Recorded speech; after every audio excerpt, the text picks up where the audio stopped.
concussion,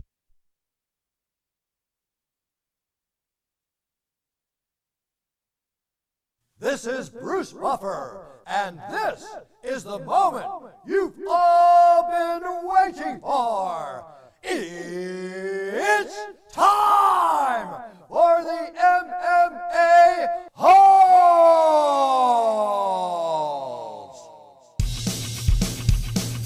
Mixed martial a-holes. MMA-Holes, MMA-Holes, MMA-Holes, MMA-Holes, MMA-Holes. You like to be a mixed martial a-hole. MMA-Holes, MMA-Holes, MMA-Holes, MMA-Holes, MMA-Holes. No way. From the Queens Studios of New York.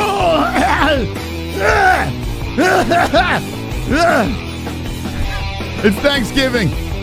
I almost died. Tony Ferguson. Will he fight Khabib? MMA news. The MMA-Holes death with the MMA Holes.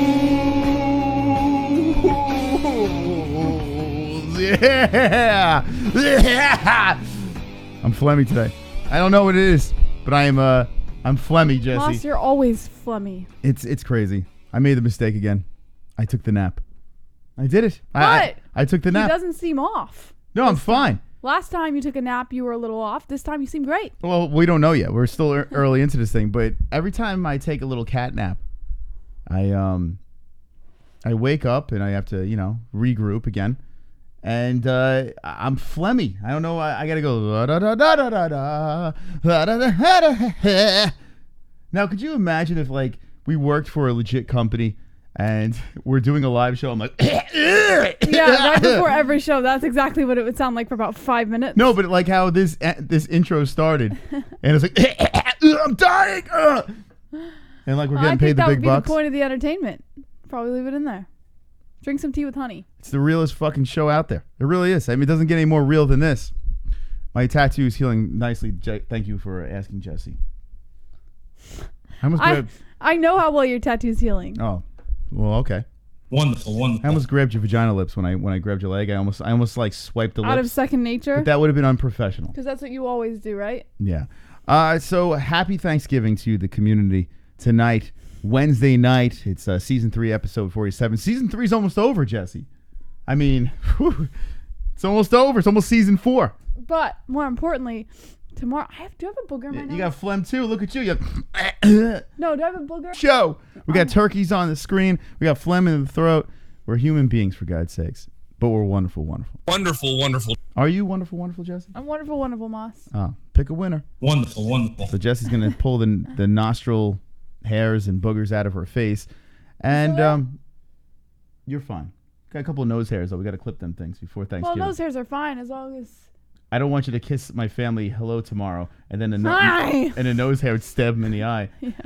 All right. Anyway, so we have to talk about the Ferguson versus Khabib thing.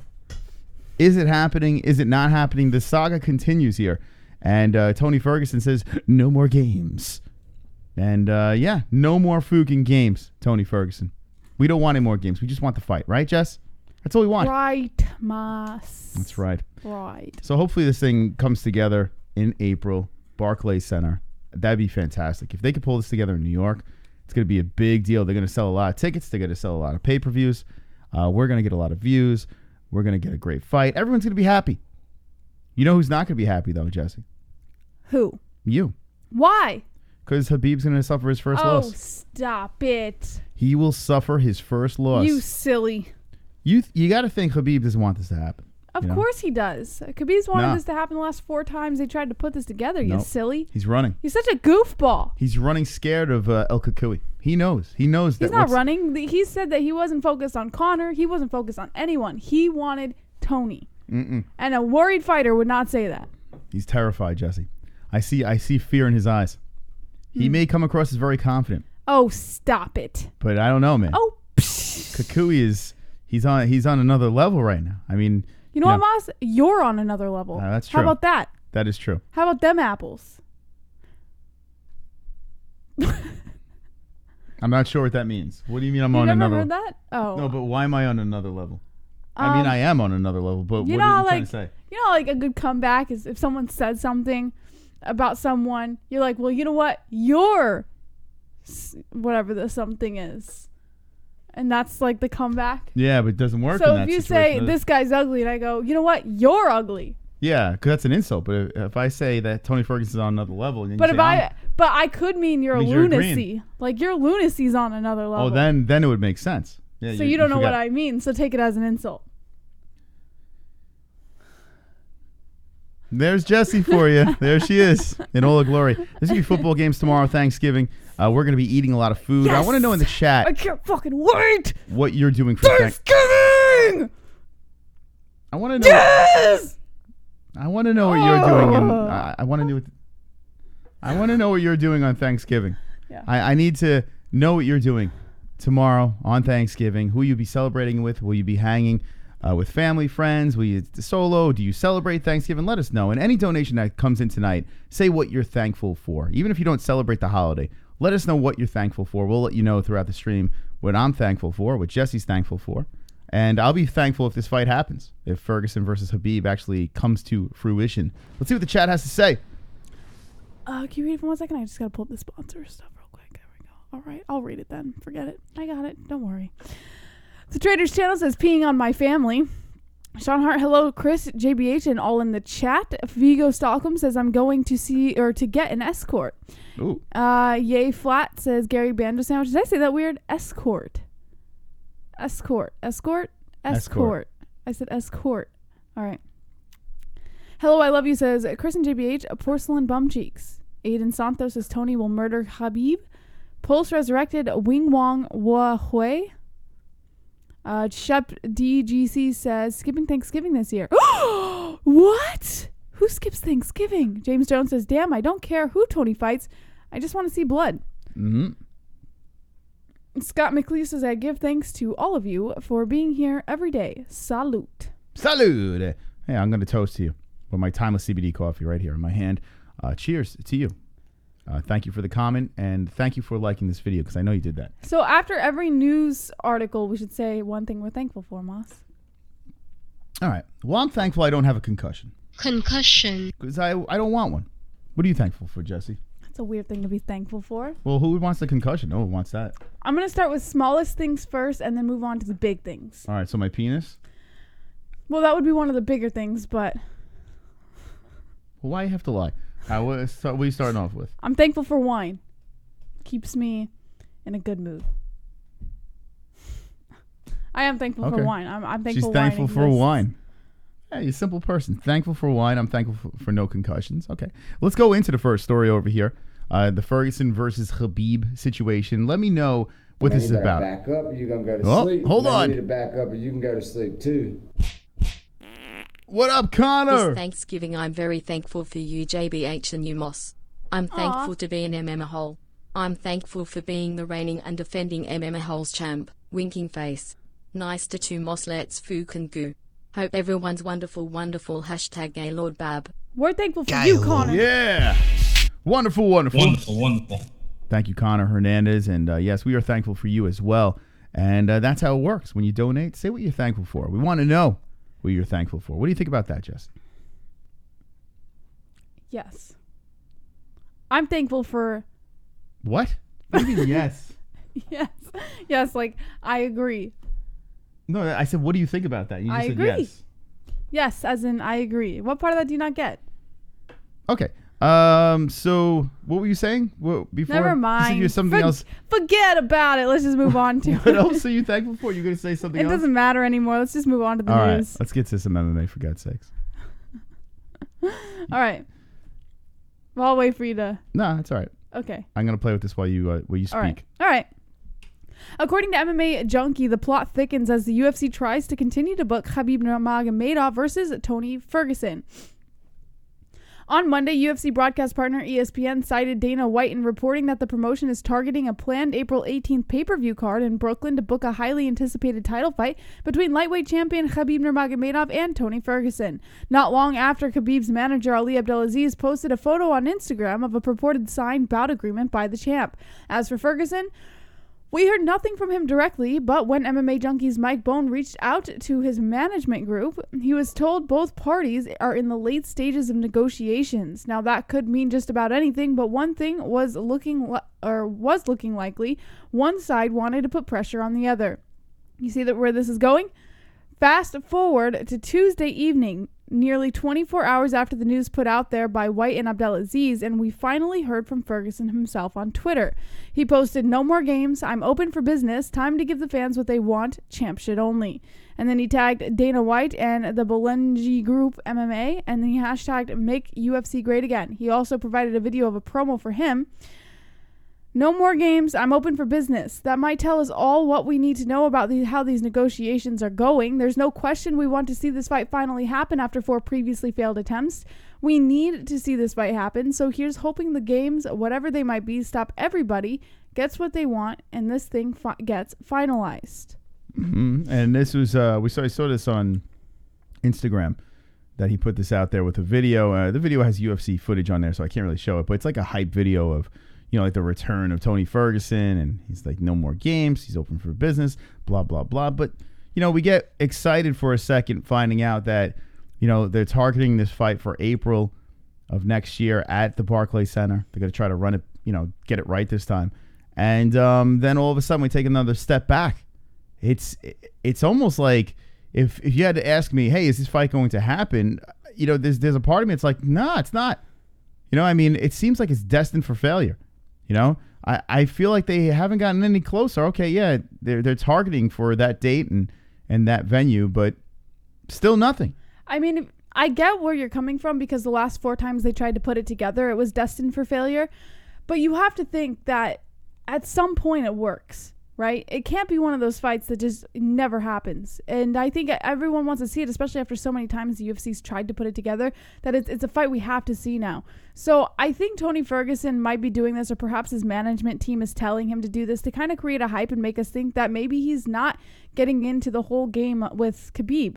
But I think they are. I think that Dana White and Khabib and his team, they've all come out and said, we're going to have a fight in April. And maybe Tony Ferguson's management team is like, no, this is not how we sell pay-per-views. Let's slow down a minute and let's make them think we're not in. Well, I want to say to Tony Ferguson, yeah, I don't want any more games.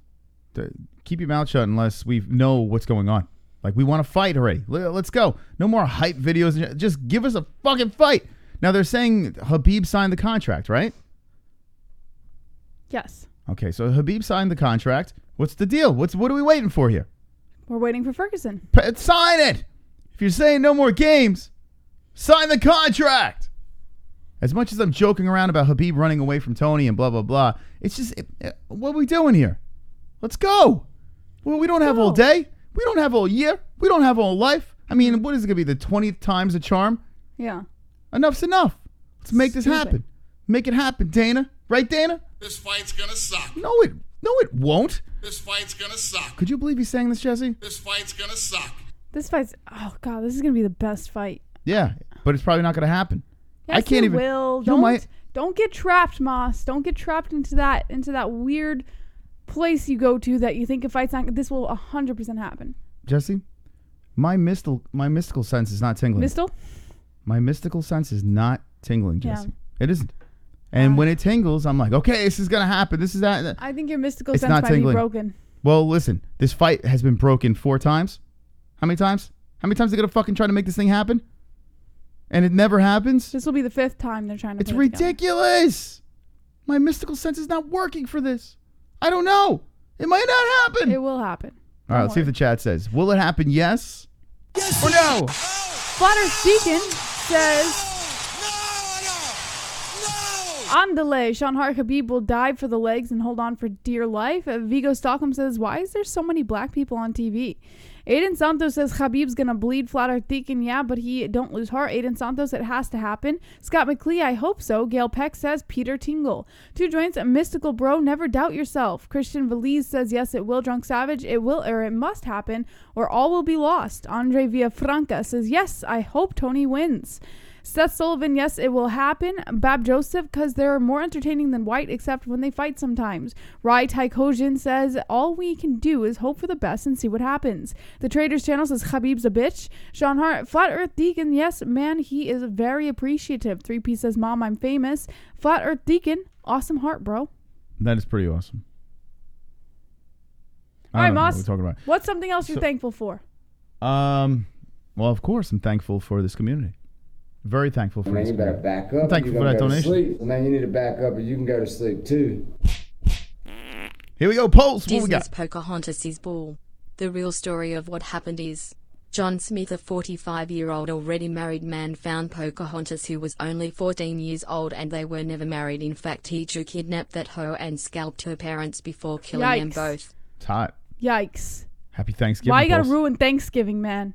Well, listen, that was really kind of you, Pulse, for the donation and spreading the news about Pocahontas. I am thankful. I'm thankful for our sponsors. Oh, very nice. Yeah, shout out to our sponsors. They're wonderful, wonderful. Wonderful, wonderful. I know Theragun's got a big... Because our sponsors are why we're still here. I was trying to make a speech, and it got all messed up. Okay, but it's go fine. ahead. No, it doesn't matter anymore. Just go ahead. So you know Theragun's what? No, I was just saying they have a big sale. Big Black Friday sale. So if you guys want that shit, like $200 off the Theraguns, go check it out. Link in the description. It's I was like, whoa. They're getting a little easier to pay for. So if you need a Theragun for the holidays, Black Friday sales, link in the description. Check it out. It's wonderful, wonderful. Wonderful, wonderful. So today we are talking about what we're thankful for throughout the whole entire stream. And there's a lot of things to be thankful for on this Thanksgiving Eve. And this community, especially, that you guys keep on coming back and creating this autism next to me. It's a beautiful thing to sit next to this.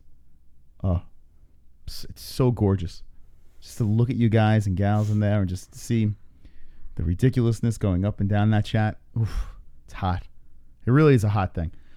We have a lot of news to get to, some bright stories, some sad stories. A lot. And I'm going to say this. If this fight does happen with Khabib and Ferguson, this could be one of the biggest cards ever.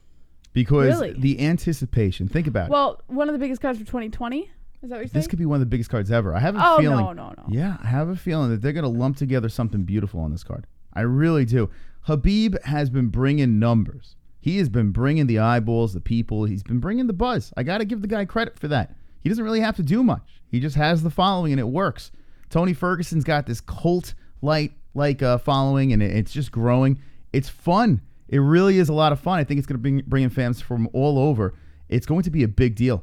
In New York, Brooklyn, it's going to be great, but I am very scared that this thing might not happen. It could be a blessing in disguise for the UFC, though, that has failed so many times. You know, and if it does work, think about the promos to this thing. It would have an amazing buzz, but I am not optimistic about this thing happening. I'm going to knock on wood because of my pessimism, but I am not optimistic. Are you optimistic, Jess? Yes, very. Okay. Very, very optimistic. Although, I have to disagree that it might be the best card of ever. Maybe the best card of the year. I'll give you that. Like, maybe they can put together something that'll be the best card of 2020, but certainly not the best card ever. I mean, they'd have to put some serious super fights on this card for it to be the best card ever. Could be the best card ever, Jess. No. Yeah. I mean, look at UFC 217. I mean, you got to compete with that. You got to compete with actually a lot of cards in order for this to be the best card of the year. 214 was a good card, I'm honestly too. just talking out of my ass. You're taking it very literal. Oh, well, don't do that because I'm gonna catch you on it, Moss. I'm just gonna say it's gonna be a good time. I mean, I think you took it a little too serious. Yeah, I did. Yeah, but I appreciate your thoughts. You're wonderful, wonderful, Jess. Wonderful, Thanks. wonderful. It's gonna be a fantastic card. I'm telling you, they're gonna put something together nice. But listen, who cares, right? All right, let's move on to the next story over here. What do we got, Jesse, in the news? Well, according to MMAnews.com, apparently Paul Felder versus Dan Hooker has been announced for UFC Auckland as the headliner. Ooh. I like this. Yeah, Dan Hooker posted on Twitter, UFC Auckland main event with a fist pump. I'm going to smash Paul Felder's face in. February 23rd, Spark Arena. And then he gave the ticket information as well as the poster, or one of the posters for the fight night. This is good. Hooker is, the UFC is doing him a solid, huh? They're letting this guy fight at home again, and he did what he had to do with Ally Quinta. Now he has a tough one with Paul Felder. But he's getting these guys. He's getting these names that he wants. I think Hooker's pretty good, but he's got his hands full with They're Paul. both good. Yeah, I mean, this is going to be an incredible fight, in my opinion. Yeah. There's no way this fight is... This fight's gonna suck. There's no way. There's no way, Dana. No way. This is going to be good.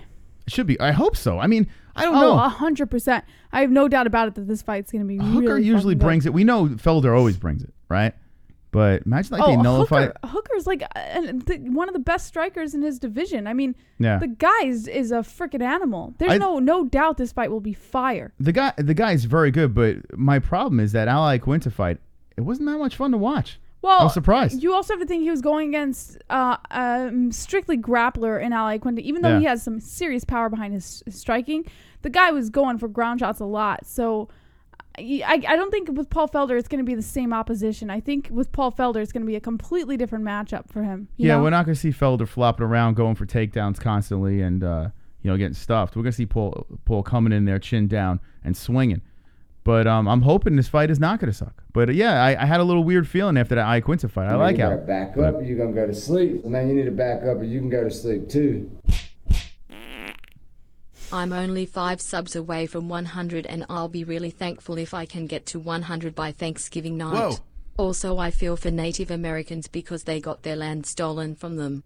In fact, I too shed a tear every time I see someone litter. Anywho, sub my shit. There you go.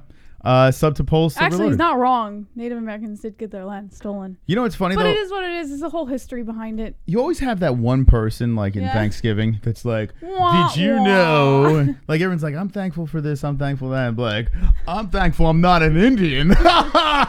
Cheers to that. Because could you imagine? Like there's always that Debbie Downer. Like I'm sure we can probably look at tomorrow and say, okay, watch out for this person because this person's gonna fucking bring the whole party down. You know, like there's always a Thanksgiving where there's always someone there. I don't think with your friends and family, there's not really anybody there that would bring the party down. Well, tomorrow there's gonna be so many people that I don't think it could be possible. Yeah, if it's a more tighter knit you have dinner. Relatively positive people. Yeah, they're good people, but you know, I could throw a name out there, and be like, that person could be an issue. But in a big group, it would be very difficult. But it happens a lot. Yeah, and I notice as I get older, I'm like, there's more grumpy people that just say something, or politics comes up while you hey, pass me the gravy. How about that Trump guy, huh? And it's like, oh, fuck that guy. I'm like, what are you talking about, MAGA motherfucker? You know? Yeah. Like it happened. Actually, no. Last year there was a big argument. There was. No, there wasn't. Yep. There was a very heated argument. It got very uncomfortable. And it was with between two people. No, it wasn't. Why would I be involved? Oh, but we were around when we were watching? It was one side of the family. I know. Yeah. Yep. I know which one you're talking. Oh, very heated. You know what? I could think of a couple people. All right, let me know in the chat. Have you ever been involved in something like that? Oh, that was awkward. Or have witnessed something like that where you're at a family function and then one knucklehead says something wrong and then all of a sudden it's a fucking blowout. All hell breaks loose. Let me know in the chat before we get into the next story. All right. Drunk Savage says, no Flip Cup tomorrow, JBH. Yeah, no, I never played Flip Cup after the first time I played it. T-Joint says, your bro's Am King Turkey Dinner Moss, bro? Your bro's Am King Turkey Dinner Moss, bro? I think he's making. Making turkey dinner. Sorry. His wife is. Yeah. Oh, they're excellent cooks over there. Whew, that food is like, you'll never want to stop eating. Paul says, people get killed at my family dinners. I'm pulling knives. Two-Joy says, alcohol doesn't help. No, but it cuts the edge during like family, like holidays. It certainly what cuts up, the Chaos? PBR.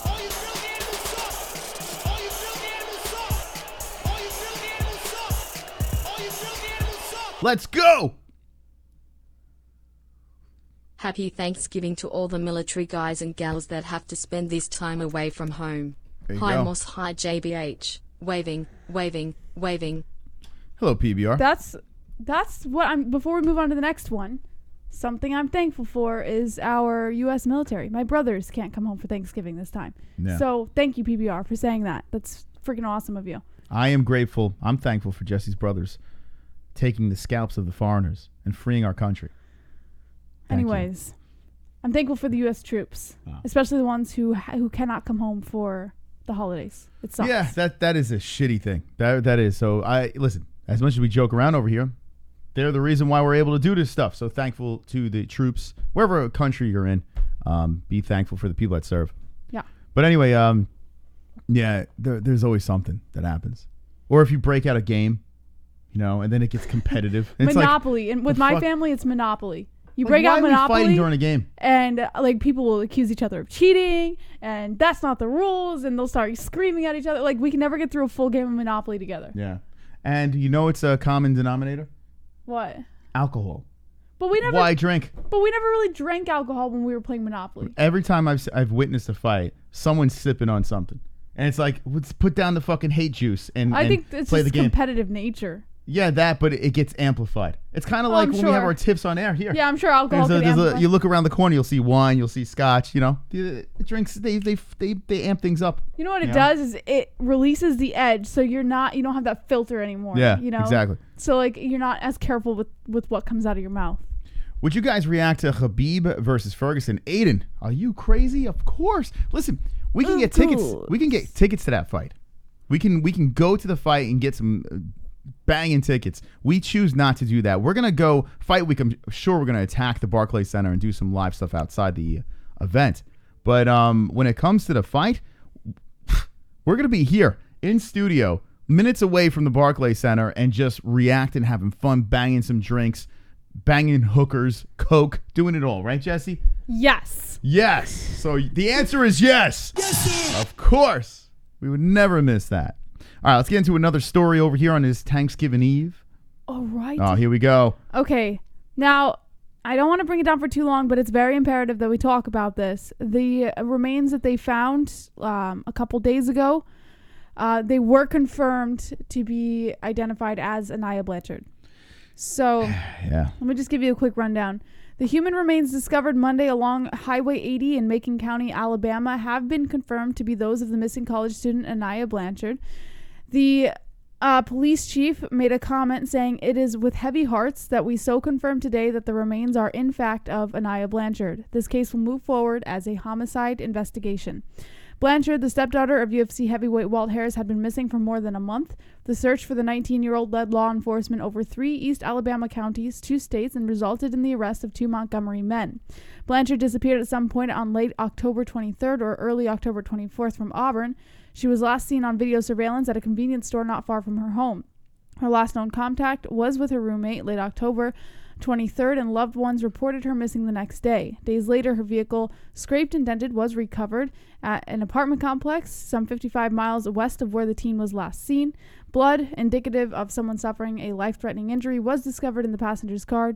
Yazid, I believe his name is, Ibrahim Yazid, 29 years old, was arrested in Escambia County by U.S. Marshals after a first-degree kidnapping warrant was issued against him 2 weeks after Blanchard went missing. He, at the time of Blanchard's appearance, was free on a $295,000 bond on charges of kidnapping, attempted murder, robbery, and possession of marijuana in connection to the beating of the 2 men in Montgomery Hotel in January. So it was her. So I saw, what Drunk said, worst part is that there were witnesses that could have saved her but didn't get involved. It's funny. It's not funny. But there's a story that's close to home with me where there were witnesses in a situation where could have saved a young girl's life that was, not too far removed from me and my friends.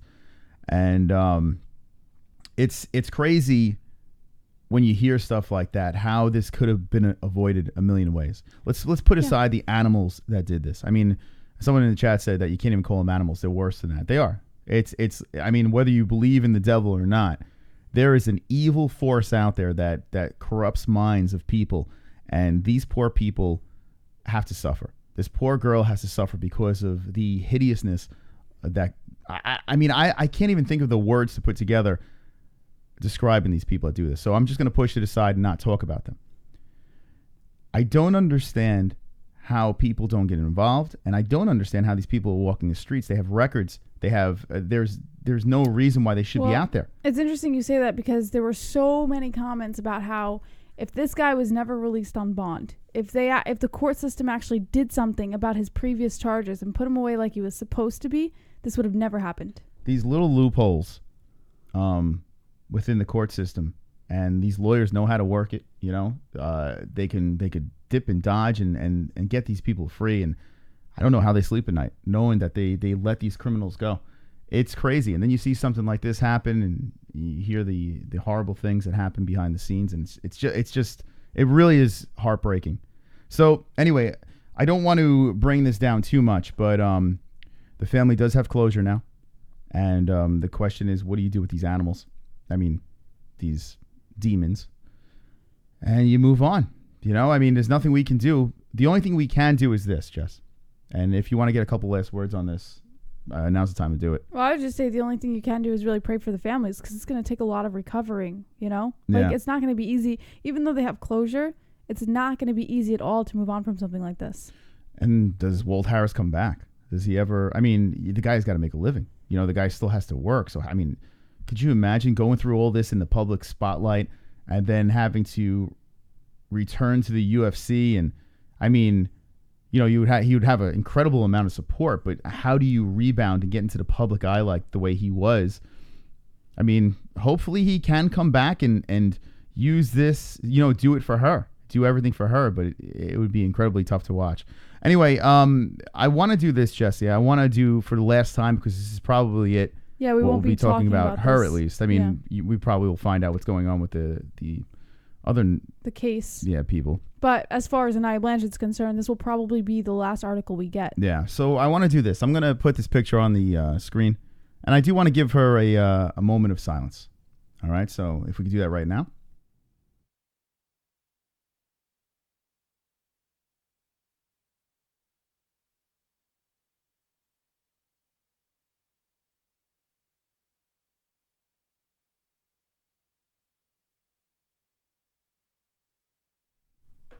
All right. Okay. So hopefully their family does find some closure, and we can move on, and justice will be served. The end. All right, let's move on to another story, Jesse. Okay. And sorry to bring you guys down, but I mean, it is a big story, and I know you have families at home, and all I could think was if it was my daughter, like I couldn't say where my head would be. Yeah. But be thankful. Be thankful, everyone in that chat, whether you celebrate Thanksgiving or not. Be thankful for everything, everyone that you have in your life. And even if you don't have much, you have the holes. You're hanging with the boys. Hanging with the boys. Bring it up, friends. 50 likes. Let's go. Bring it the fuck up. Stop crying. Stop crying. Oh, my God. 50 likes. Imagine a whole month without this show? You're damn right, we're all thankful for all the laughs and content you provide every week. Keep the momentum going in 2020. R.I.P. Anaya. Oh, that's sweet. Kainoto with the DHE. Thank you very much. Wonderful, you wonderful. are wonderful, wonderful. 50 likes. Let's do it on Thanksgiving Eve. I've got 50 likes. You've got 50 likes. We've got 50 likes. MMA-Holes 50 likes. I've got 50 likes. You've got 50 likes. We've got 50 likes. MMA-Holes 50 likes. I've got 50 likes. You've got 50 likes. We've got 50 likes. MMA-Holes 50 likes. The dislikes can choke on a dick. Yeah, baby. Let's go. Moss, you can't elbow bump me in the middle of the 50 likes pump. You just can't do it. I can do whatever I want. You can't elbow bump me. Throws off my game. It's all right. I can do down? whatever the hell. The double champ does whatever the double champ wants, Jesse. Right? Yes, sir. Okay. I gotta pee real quick. You gotta pee? Yeah, is that okay? Yeah, go ahead, pee. Thank you. Leave me to the people. The people. All right, guys and gals, we're gonna bring the show back up a notch. You know, we went down for a second over there, but we had to talk about it. It's only right. Thank you for the likes in the chat. Now we have 138 with 60 likes. Man, you better back the up. math doesn't add up. Sleep. Man, you need to back up, or you can go to sleep too. My wife is thankful I got a big dick. Whoa! Wonderful. I'm going to yell this over to Jesse. PBR said that his wife is thankful he has a big dick. There you go. Now, that's a beautiful thing. Anyone that donates tonight, definitely let us know what you're thankful for. And thank God PBR has a big smoking hog. Thank God. I see a couple of laughing in the chat. They like that. And now we have a dancing Tom Hanks in the corner. He's a turkey. I'm not sure what that is. I just wanted to put that there because it felt fitting. It just felt fitting. I'm not even a big turkey fan. Like, I'll eat it, but it's dry. And I'm not a big, I like the sides. I like the stuffing. I like this, fatty me loves the stuffing. But I'm a big fan of the sides. Let me know what's your favorite part of a Thanksgiving meal. What do you look forward to? Moss's favorite food on Thanksgiving? It's stuffing, for sure. For shizzle. Stuffing is the shit. This guy will eat stuffing every day of the year. Love it. With sauce, some stuffing has sausage in it, and I don't know. I love it's so sausage good. and stuffing. So good. All right, Moss. So before we get on to the next news article, what are you thankful for? Stuffing. Stuffing. And PBR's big dick.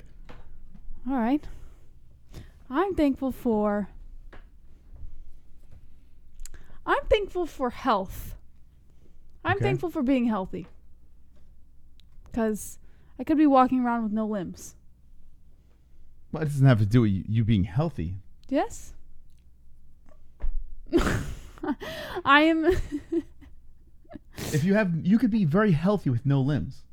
No, I know, but I'm saying if something happened to me and I lost a limb or something. You could still be healthy. Yes, after the recovery of the limb. Fucking all I'm saying is I'm great. I'm thankful for being healthy. All right, there you go. Keep it going in the chat. Let us know what you're healthy or thankful for or healthy for. Let us know. All right. What are you laughing at? Nothing. I'm laughing at Thanksgiving. According to MMA Fighting, Dustin Poirier explains why Conor McGregor fight still makes sense, or the most sense, as he targets his return in March or April. Dustin Poirier is still on the mend following hip surgery, but he's already looking ahead to kickstart his return to action in 2020 with a high-profile fight against a former opponent. The former interim lightweight champ went under the knife in the aftermath of his loss to Khabib Nurmagomedov back in September to repair some long-term damage to his hip that he's been suffering through for the past 6 to 8 years. It's been 5 weeks since the surgery ended, and while Poirier is still months away from being able to fight again, he's beginning early preparations for his next fight by doing everything possible to stay in shape in the meantime. When it comes to the right name, Poirier feels he's earned the top-ranked opponent after he became the interim lightweight champ, following his wins over the likes of Eddie Alvarez, Justin Gaethje, and Max Holloway. He came up short in his bid to dethrone Nurmagomedov, but that's not what's going to stop Poirier from jumping right back into the deep end of the lightweight division once he's ready to fight again. Poirier had previously called for a fight against former two-division UFC champ Conor McGregor, who was teasing his own comeback for early 2020. Rumors have been swirling for the weeks that McGregor was circling a showdown against Donald Cowboy Cerrone in January, but a deal has never been finalized to make that fight a reality. As much as he admires the kind of career Cerrone has put together, Poirier admits that McGregor was likely handpicking a more favorable matchup. Super chat. Mystic Roots. Mystic Roots is thankful for MMA-Holes and bong loads of organic hemp flowers. Wow, look at that. That should be my... I'm not... That's a good one. We needed some hemp. We got any hemp in here? We got to get that going. Mystic Roots, thank you for the donation. I love that donation because Mystic, we're on the same page over here. Look at that. It's wonderful. Wonderful. That, Jesse. Everyone, you think this chat's loaded up right now? I think they're all loaded up. I think they're all loaded up. Thank you to the generous donations tonight. You're all wonderful. Wonderful. And remember, when you donate, tell us what you're thankful for because we want to know. We need to know. So Dustin Poirier, huh? Yeah, so basically he's saying that he admits that McGregor was likely handpicking a more favorable matchup, if that's what he's seeking. He said Cerrone's coming off of back-to-back losses to Tony Ferguson and Justin Gaethje, the latter of which Poirier had already finished by TKO last April, so a fight with Conor McGregor makes the most sense for him. Yeah, man, I'm starting to... Man, you better back up or you're going to go to Marky! sleep. Man, you need to back up or you can go to sleep too. What up, Marky? He don't lie, you little dick motherfucker. What? Don't lie, you little dick motherfucker. Marky, you call it... Doesn't sound like a thanks. So it doesn't sound like you're thankful to anything. You're just saying... He's thankful that PBR has a theoretical small penis. Wow. Jesus Christ, Marky Rowe, thank you for the donation. Oh, man, he's calling him out. What the fuck? So, yeah, this whole situation here, Poirier, Gaethje, McGregor, Cowboy Cerrone. Guys, what is going on? Well, what is going on? Don't talk too much about Gaethje yet, because he is the next one. Just talk about Poirier for now. All right, you know what? Roll into the Gaethje story, and I'm going to complain about Conor. Okay. I'm going to do it. I'm going to do it, Jesse. I'm going to fucking complain. My foot was up a balloon. So according to Bloody Elbow, Justin Gaethje says the only way to Khabib is through Conor McGregor. Oh, fuck me! They're making me hate him, Jesse. They are. I can't even believe this is happening. I'm starting to hate him. Coming off of a dominant first-round TKO victory over Donald Cerrone in September 2019, Justin Gaethje has been pressing for a matchup with superstar Conor McGregor. In a world where it often seems like every fighter on the lightweight, welterweight, and featherweight rosters are looking to reap up the infamous Red Panty Night payday, Gaethje has other thoughts on his mind. Instead, the highlight says that he sees McGregor as a vehicle to get to the ultimate prize, UFC gold. Khabib and Gaethje are both managed by Ali Abdelaziz in Dominance MMA. Ali has previously expressed that he would be happy for Gaethje to fight Khabib. He told MMA Fighting last month Justin Gaethje should fight Khabib next. An unusual stance for a manager to pit two of his marquee fighters against one another, but it was a view shared by Michael Bisping. Gaethje concurred with the former UFC middleweight champ and gave some thoughts on his route to victory. He says, quote, "I'm a great defensive wrestler. I wrestled Jordan Burroughs 2 times. Jordan Burroughs had a hell of a time trying to take me down. I stopped his double leg numerous times, and he also probably fractured my sternum from me trying to stop him. I would refuse to fight on the fence." Gaethje explained of a potential fight against Khabib. "If he was to beat me, he would have to wrestle me in the middle of the octagon, and I would be trying to chop his leg off the whole time." It's no secret that Gaethje wants to keep a fight standing affair, an area where he feels would have the distinct advantage, and judging by 3 consecutive knockout victories on his record, it would be hard to disagree.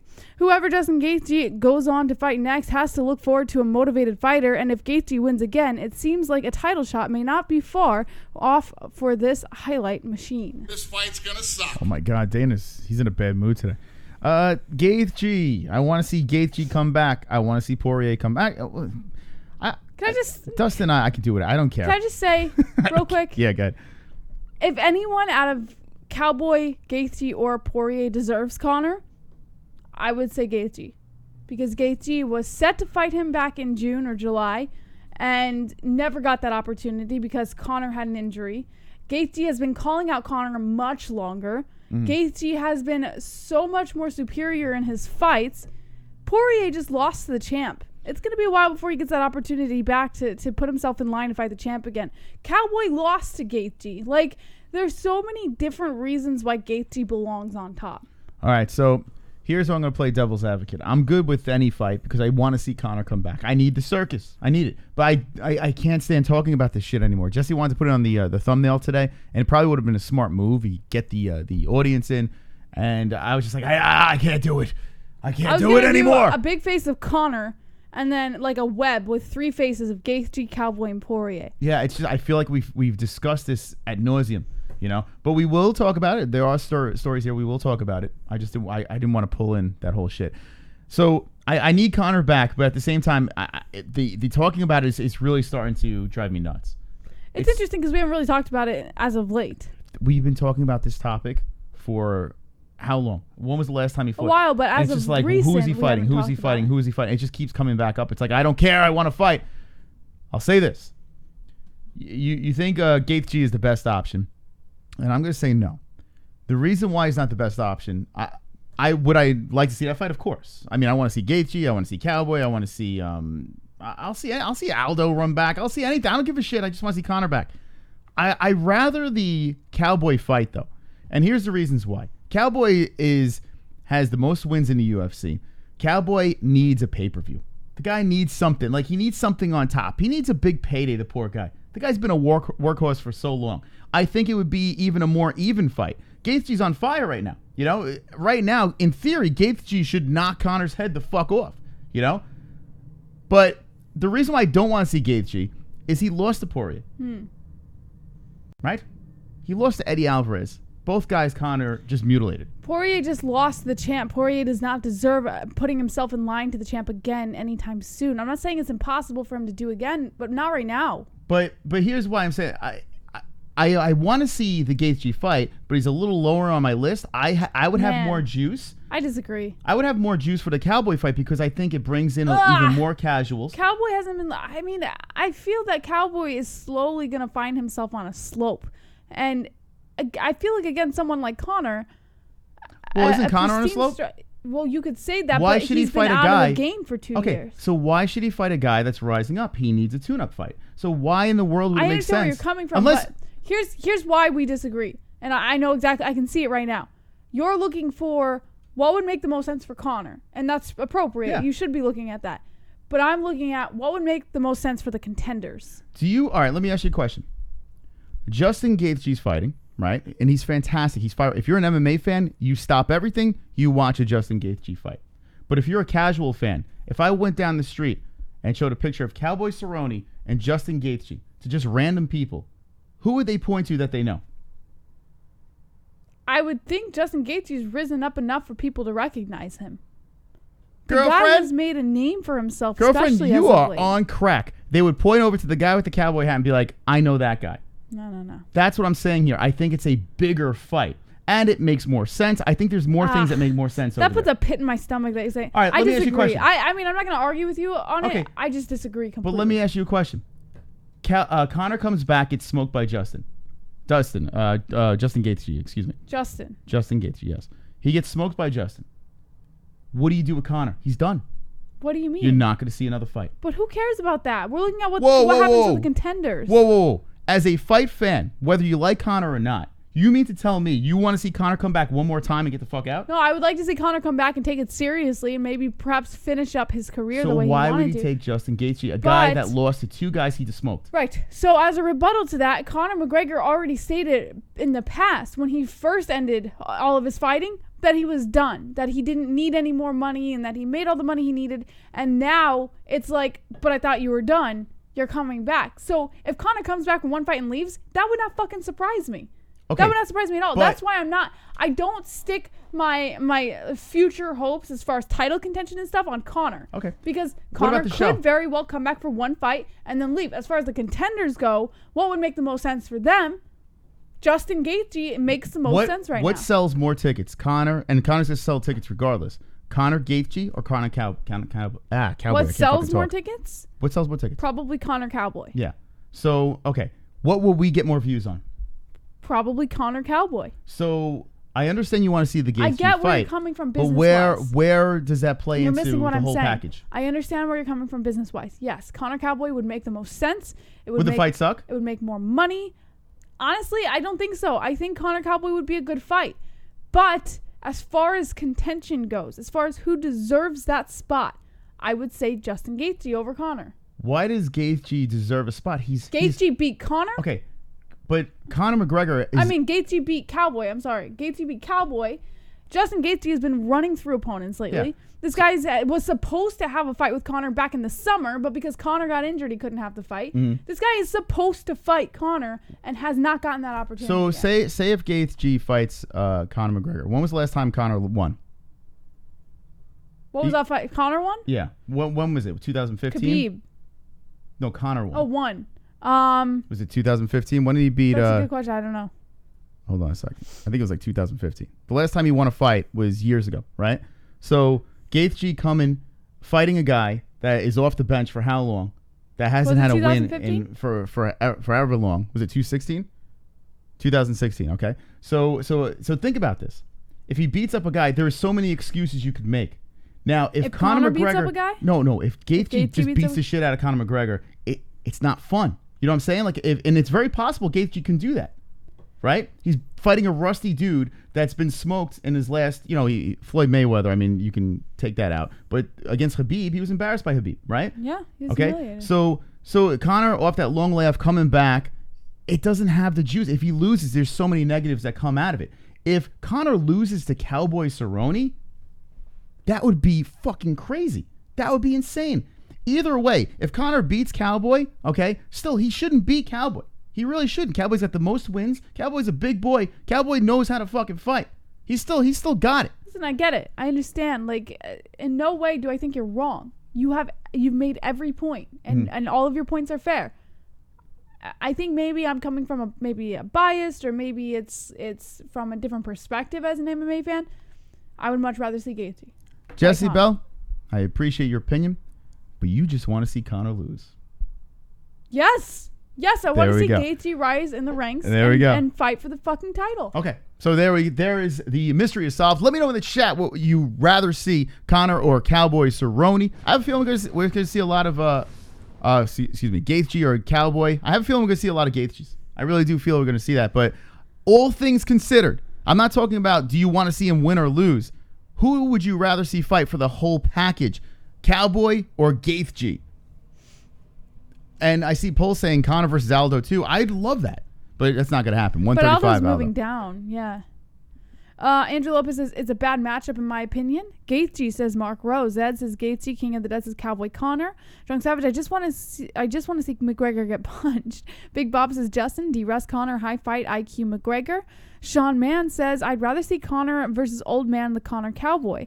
Gaethje knocked out Cowboy already. If rather watch Gaethje versus Conor. Conor should stay retired. He accomplished what he started out to do. I would. Anime Vigo, I've thought about that before, bro. Gaethje, Conor versus Cowboy, then call out George after the win.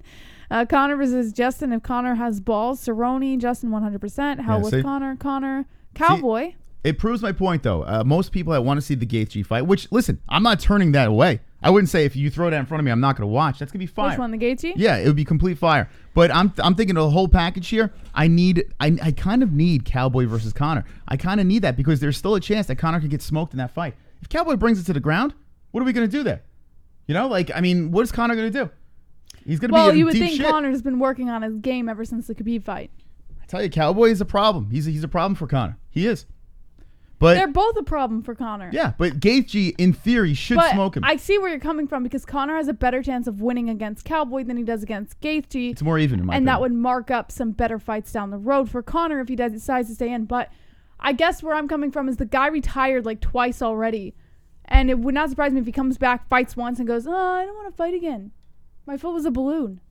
It is funny, the metamorphosis of Jessie. She used to be on Conor big time, and now she wants to see him lose. Don't get me wrong. There are a lot of times I like Conor. I love his shit talk. I love the way he handles situations with other fighters. I love the way he handles the media. But there's been a lot that's gone on over the last couple years that have kind of swayed me from his direction. And there's other fighters that I've grown to love that I would love to see for title contention, Justin Gaethje being one of them. And I don't want Conor to fight for that title again. I want to see Gaethje. Do I think Conor Khabib would make a bigger pay-per-view fight? Yes, absolutely. But Gaethje deserves that title. Oh, how we've forgotten what Conor has done in the UFC. I've not forgotten. And when Conor comes back and burn like a phoenix rises from the ashes, and the tears fall. My foot was a balloon. Conor did better than Poirier. Conor did better than Poirier. What do you mean? I mean, when you're talking about what he achieved, yeah, I guess you could say that. I guess you can say that. I mean, look at what he did at 145. Conor fucking smoked the division. And then he did go up. He had a favorable matchup with Eddie Alvarez. Listen, I will never take that away. I'll never take away the fact that Conor is not only a great fighter, but just a great MMA personality overall. It's just great. It's fun. That's the thing, too. Like, if you hate him or you like him, either way, it's still fun. It's fun making fun of him. And it's fun enjoying his content. Whatever it comes out of the guy's mouth, it's fun to banter back and forth. But I miss that. I think like what a fan like you is misunderstanding is there are fans out there like myself who do think Conor, plays the game right, but maybe they were swayed by his behavior in the past, or maybe they are swayed because he hasn't been back in a while. Like there's people who can like him and at the same time not want to see him over somebody else. Why? Okay, so let me ask you this question. Now, you're talking about behavior. I am curious of this. Why does behavior outside of the cage like bother you so much? Now, I mean, if you murdered somebody, I have a flaw and I'm easily influenced. Yeah. Now, so not influenced as in peer pressure, influenced as in someone's bad decisions can easily sway me from wanting to support them. Maybe that's a flaw, but that's just how I am. Yeah, I mean, see, I'm on a different level. It's kind of funny, like with Jon Jones. You know, he's done some dopey things down the road, but I'm starting to soften up for the guy because I appreciate what he's done. Now, listen, he has been convicted of steroids and this and that. You better back up or you're going to go to sleep. Man, you need to back up or you can go to sleep too. True grit. Conor should have hanged it up after Mayweather after making all that money. These guys never known when to call it quits. When you hit the top, walk away with style instead of taking a fight with a Dagestani who wrestles bears. You know what? He brings a good point. Could you imagine if Conor, after winning the second belt, gone, did his proper 12? It would have been a smart move. Did his movie that he made and all that stuff, like all this, the redemption and this and that, and he just fucking bounced and got into the business. He made his legacy in the sport. Mm-hmm. He made his legacy in business with the proper 12. Hang it up. You did what you had to do and make your legacy with a growing family. That's the last thing he has to do. This is why this is why I like Conor. I like that he wants to come back. I like that he blew his money. You know, he said he spent all in the beginning. He would spend all his money so he'd be hungry for the next fight. I like that because it makes him human. If he became this mystical creature that won 2 belts, did what he said he was going to do, get rich and get out. If he said that and did that, I would have been like, oh, that sucked, man. But you would have still respected him as well. I don't even care that he loses. I like the circus that follows him because he's proving that he's human. He's punching old guys in the bar. He's doing stupid shit. I hate that you say that. He's human. He's a human being. I hate that you say that. Because if you look at someone like Israel Adesanya, who's rising to fame relatively quickly, and maybe he blows his money on stupid shit. Israel Adesanya is going to be in the same boat. No. This guy is blowing money left and right. No, you're right. Listen, anytime you're put in that position, it's easy to just start blowing money. But I'm saying, as far as a personality trait, as far as just being just a down-to-earth human being, I would say Adesanya surpasses Conor. Not everyone has that quality to be a good human after you've reached that much fame and that much money. Conor didn't handle it appropriately, and I have very good reason to believe that Adesanya would. So I don't really fall into that. Honestly, the way he's handled it so far after becoming champ, he hasn't done anything to really make... Yes, he can be obnoxious. Yes, he does buy obnoxious things, but he doesn't... It's weird the way he handles people. Everyone who's ever talked about meeting him in person says that he's genuinely nice. I thought that way about Conor too in the beginning, and that went out the window. I learned quickly that once they start spending the way they're spending, and Israel Adesanya likes to spend money. Oh yeah, he bought a Lamborghini or something like that. He seems like a nice guy. Yeah. He seems like the type of guy that helps his friends, helps his family, but that money is going in every which way. Yeah. He's party every time I see him in a picture. He's got a nice glass of something in his hand. He's drinking, having a grand old time. Israel Adesanya is a little bit older. He's 30 years old, so you got to think he's a little bit more mature. But everything that I see on social media is him party. But now, that's okay if he's still being a good person. Listen, Jess, I'm not saying he's a bad person, but what I'm saying is he's human. Everybody's and there's going to come a time where he's going to be humbled, and you're going to be crumbled. And the question is, look at Darren Till. Darren Till didn't even get a chance, and then the guy was fucking. He was doing stupid shit. He stole a fucking taxi, the guy. It's human. Like, no person in their right mind just goes, oh, I think I'm going to steal a taxi today. Nobody does that and drives all the way to Spain. Nobody does that. Here's the thing. I like the human side of fighters. It makes me like them more. I agree. Listen, I don't think you're wrong. They're not superheroes.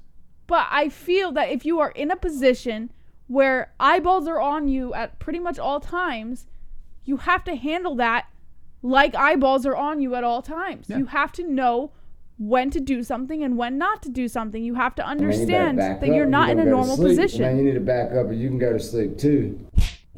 Marky Rowe. I've met some dumb mofos in my lifetime and Izzy isn't one of them. He deserves whatever from his fight grind. Yeah, listen, you could spend whatever money you want and it's your money. You could do whatever the hell you want. But what I'm saying is this. Look at the resume. Look at what we've seen with these big fighters, these champions, these Mike Tysons and stuff like that. They start off good. They get in the wrong company. They're partying. Every picture, he's got a drink in his hand. He's got the nicest car in the world. He's got the swag. Enjoy it. Enjoy every bit of it. Yes. But I am telling you right now, you have this mythical thing that these people are superheroes. They're not. These are human beings. No, I don't. He will make mistakes. This is where you're misunderstanding me. I'm not treating them like they're superheroes. I'm saying, I think you're missing what I'm saying. These guys are in a position where they know everybody's watching them, right? Mm-hmm. If you know everybody's watching you, be smart about it. That's it. Just think before you act. And a lot of times when you have a lot of money, or if you're abusing substances or whatever, that mental capacity to be like, oh, everyone's watching me, goes right out the window, and they just do whatever they're going to do. And they become reactive and they become impulsive. But they have to be able, and I think this is where I give credit to Izzy, is even though he spends a lot and he always has a drink in his hand, he's able to differentiate when people are watching and when people are not. Let me ask you a question. You're a righteous person. When someone does something wrong, you're off the ship. You're like, no, I'm out. I don't criticize them because I've made mistakes. Okay, but it's hard to support them. Yeah, you are pretty hard on some of these guys, and you have every right to be. If Israel Adesanya, I'll knock on wood, has a night out, he's drinking and driving, gets in trouble, gets a little trouble, crashes up his car. It would be tough. Okay. It would be. I feel. Would you treat him like you treat other fighters? You'd be like, no, he's a good guy. He made one mistake. No, I've done that. I did that with Conor at first. I said he's a good guy. He made one mistake. So he made too many mistakes. But then he started doing it over and over again. Mm-hmm. And then I was like, it's tough. Let me ask you this question. If Conor comes back, and this is probably not going to happen, with him coming back and doing this, but just say Conor comes back and he rattles off a couple of wins, he's clean. Like, you see a whole different side of him.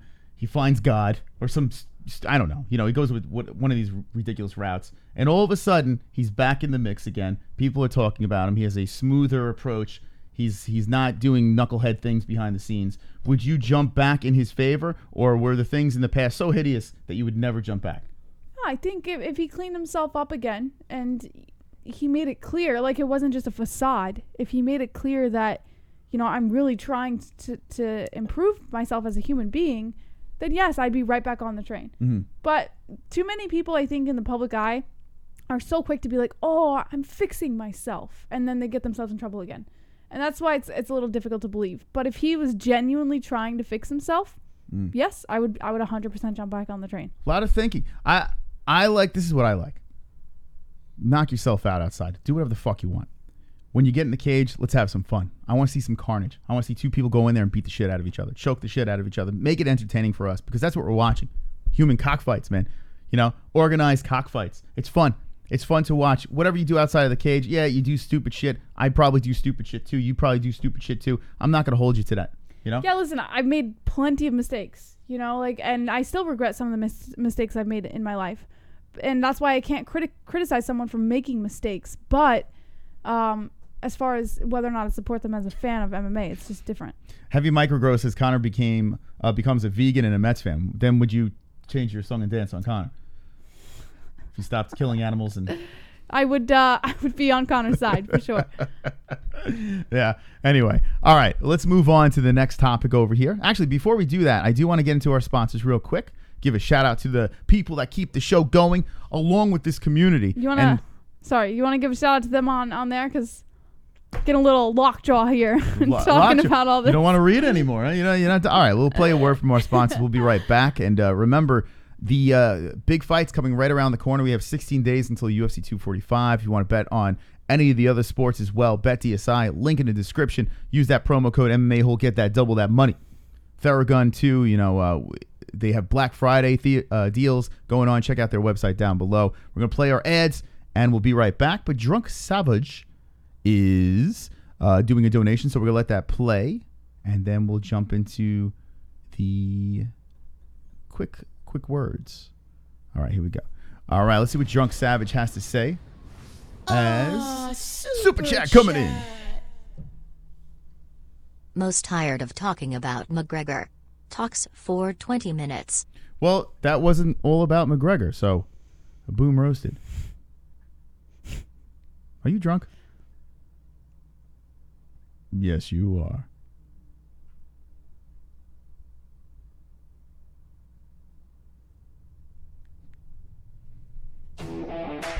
Don't miss out on betting the best moments in sports with BetDSI.com. We'll double your money with a 100% bonus on your first deposit. Bet at home, bet on your phone, and bet live during your favorite game.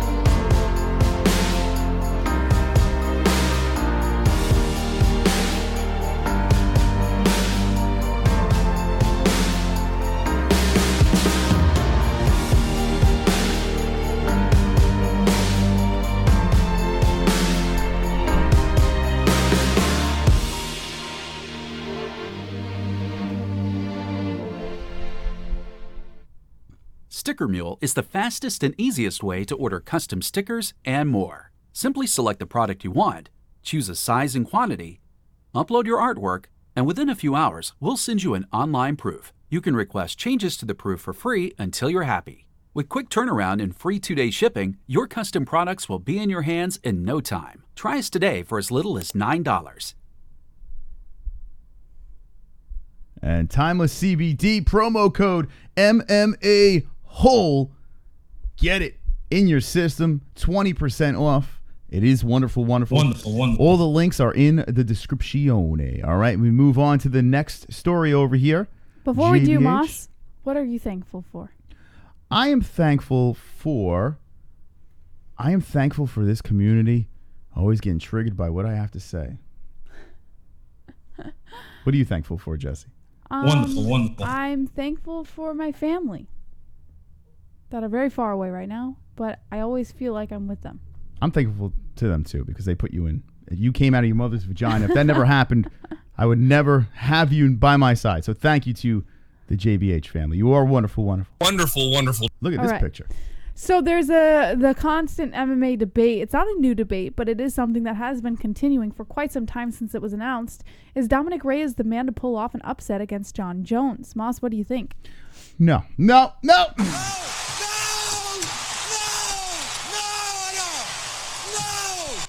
Well, while Jon Jones certainly envisions a super fight against unbeaten UFC middleweight champ Israel Adesanya in the near future, that fight really doesn't make much sense from a promotional perspective just yet. They say Rome wasn't built in a day, but neither are the most lucrative pay-per-view events in history, so Reyes was the next man up. He's a relatively large and supremely athletic light heavyweight with serious power. Coming off that huge KO of former middleweight champ Chris Weidman isn't a bad look either, and the unbeaten American phenom had certainly put himself in a position for the next crack at Jon Jones by serving up other notable wins against the likes of Jared Cannonier and Ovin St. Preux. But here's the big question surrounding Jones-Reyes after Dana White informed ESPN toward the end of last week that the long-rumored fight was on. Does Reyes really have what it takes to pull off the huge upset? That's what we asked with Bleacher Report MMA crew when we got together this time around, and here's what our group of experts had to say about it. Someone said, let's face it, not many people are expecting Reyes to beat Jones, and just Who for are the the record, experts? Well, this guy's name is Lyle Fitzsimmons. Okay. Who the fuck is that guy? All right, expert number one. Still asserting Reyes is no joke either, though he does have as long as a reach. He still has 6'4" man with a significant wingspan of 77 inches and documented one-punch stoppage power. His sudden finish of ex-middleweight Weidman last month in Boston proves he's got the mettle to go on the road and handle a championship-level opponent. The next critic, Jonathan Snowden, says on paper Reyes is the worst challenger of the Jones era. Jonathan Snowden says on paper Reyes is the worst challenger of the Jones era. Reyes has built a record of 12-0 against middling competition. It's also entirely clear how Reyes managed to find himself as the UFC's fourth-ranked fighter at 205 pounds. He's beaten a grand total of one fighter in the top 15, and that was a questionable split decision of Volkan Ozdemir in March, where he looked all too human. The UFC's ranking system is broken. The mere existence of this fight is further proof. Okay, next genius. Who is this? Kelsey McCarson. Oh, yeah. Who the fuck is that guy? Okay. What do you have to say? Expert. She says, I suppose I'm just a sucker for a Jones fight because I can't refute any of Jonathan's excellent points about the UFC's ranking system and how it's flawed, how Reyes might be the worst challenger on paper of any others in Jones's title reign, or even about how the former college football star hasn't really been in all that many fights yet. Still, as Lyle put it, Reyes is no joke. He'll come into the fight gunning for the win, and just about every fighter who has ever looked as dominant as Jones has eventually run up against a younger guy who simply had his number. You gotta back up or you're gonna go to sleep. Man, you need to back up or you can go to sleep too. Last night I watched the tattoo video, didn't realize it wasn't live, and I donated him a Moran. I was wanting Moss to tattoo CM Punk on his chest. BTW, I only caught a bit of the live streams video. What is the best way to donate watching at work? Love you both. Thank you, Manny C. So we were live. And the best way to donate is honestly through Streamlabs because it doesn't cut out as much percentage. He was the one that donated like right after we were live. Yeah, we did get your donation, but we were not live when we received it. So funny story, Manny, and thank you. Yeah, Streamlabs is the best. Down below, and that's the donation that you just did, Streamlabs. The best one for us. We'll take it either way. Anyway, but Streamlabs is the best down below. So we wrapped up the stream. We were talking to the tattoo guy, Mr. Tim. And he was cleaning it up, and we were just bullshitting. And then all of a sudden, the phone went off. The donation went off. I'm like, are we still live? And we were talking about some crazy stuff. We're like, oh, my God, are we still live? And what was that? We heard it. What were you looking for? I was looking for my cock. It ran off my pelvis.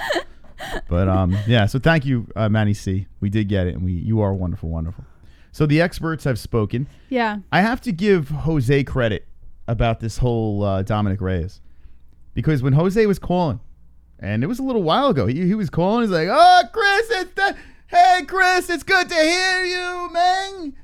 Dominic Reyes is man. Dominic."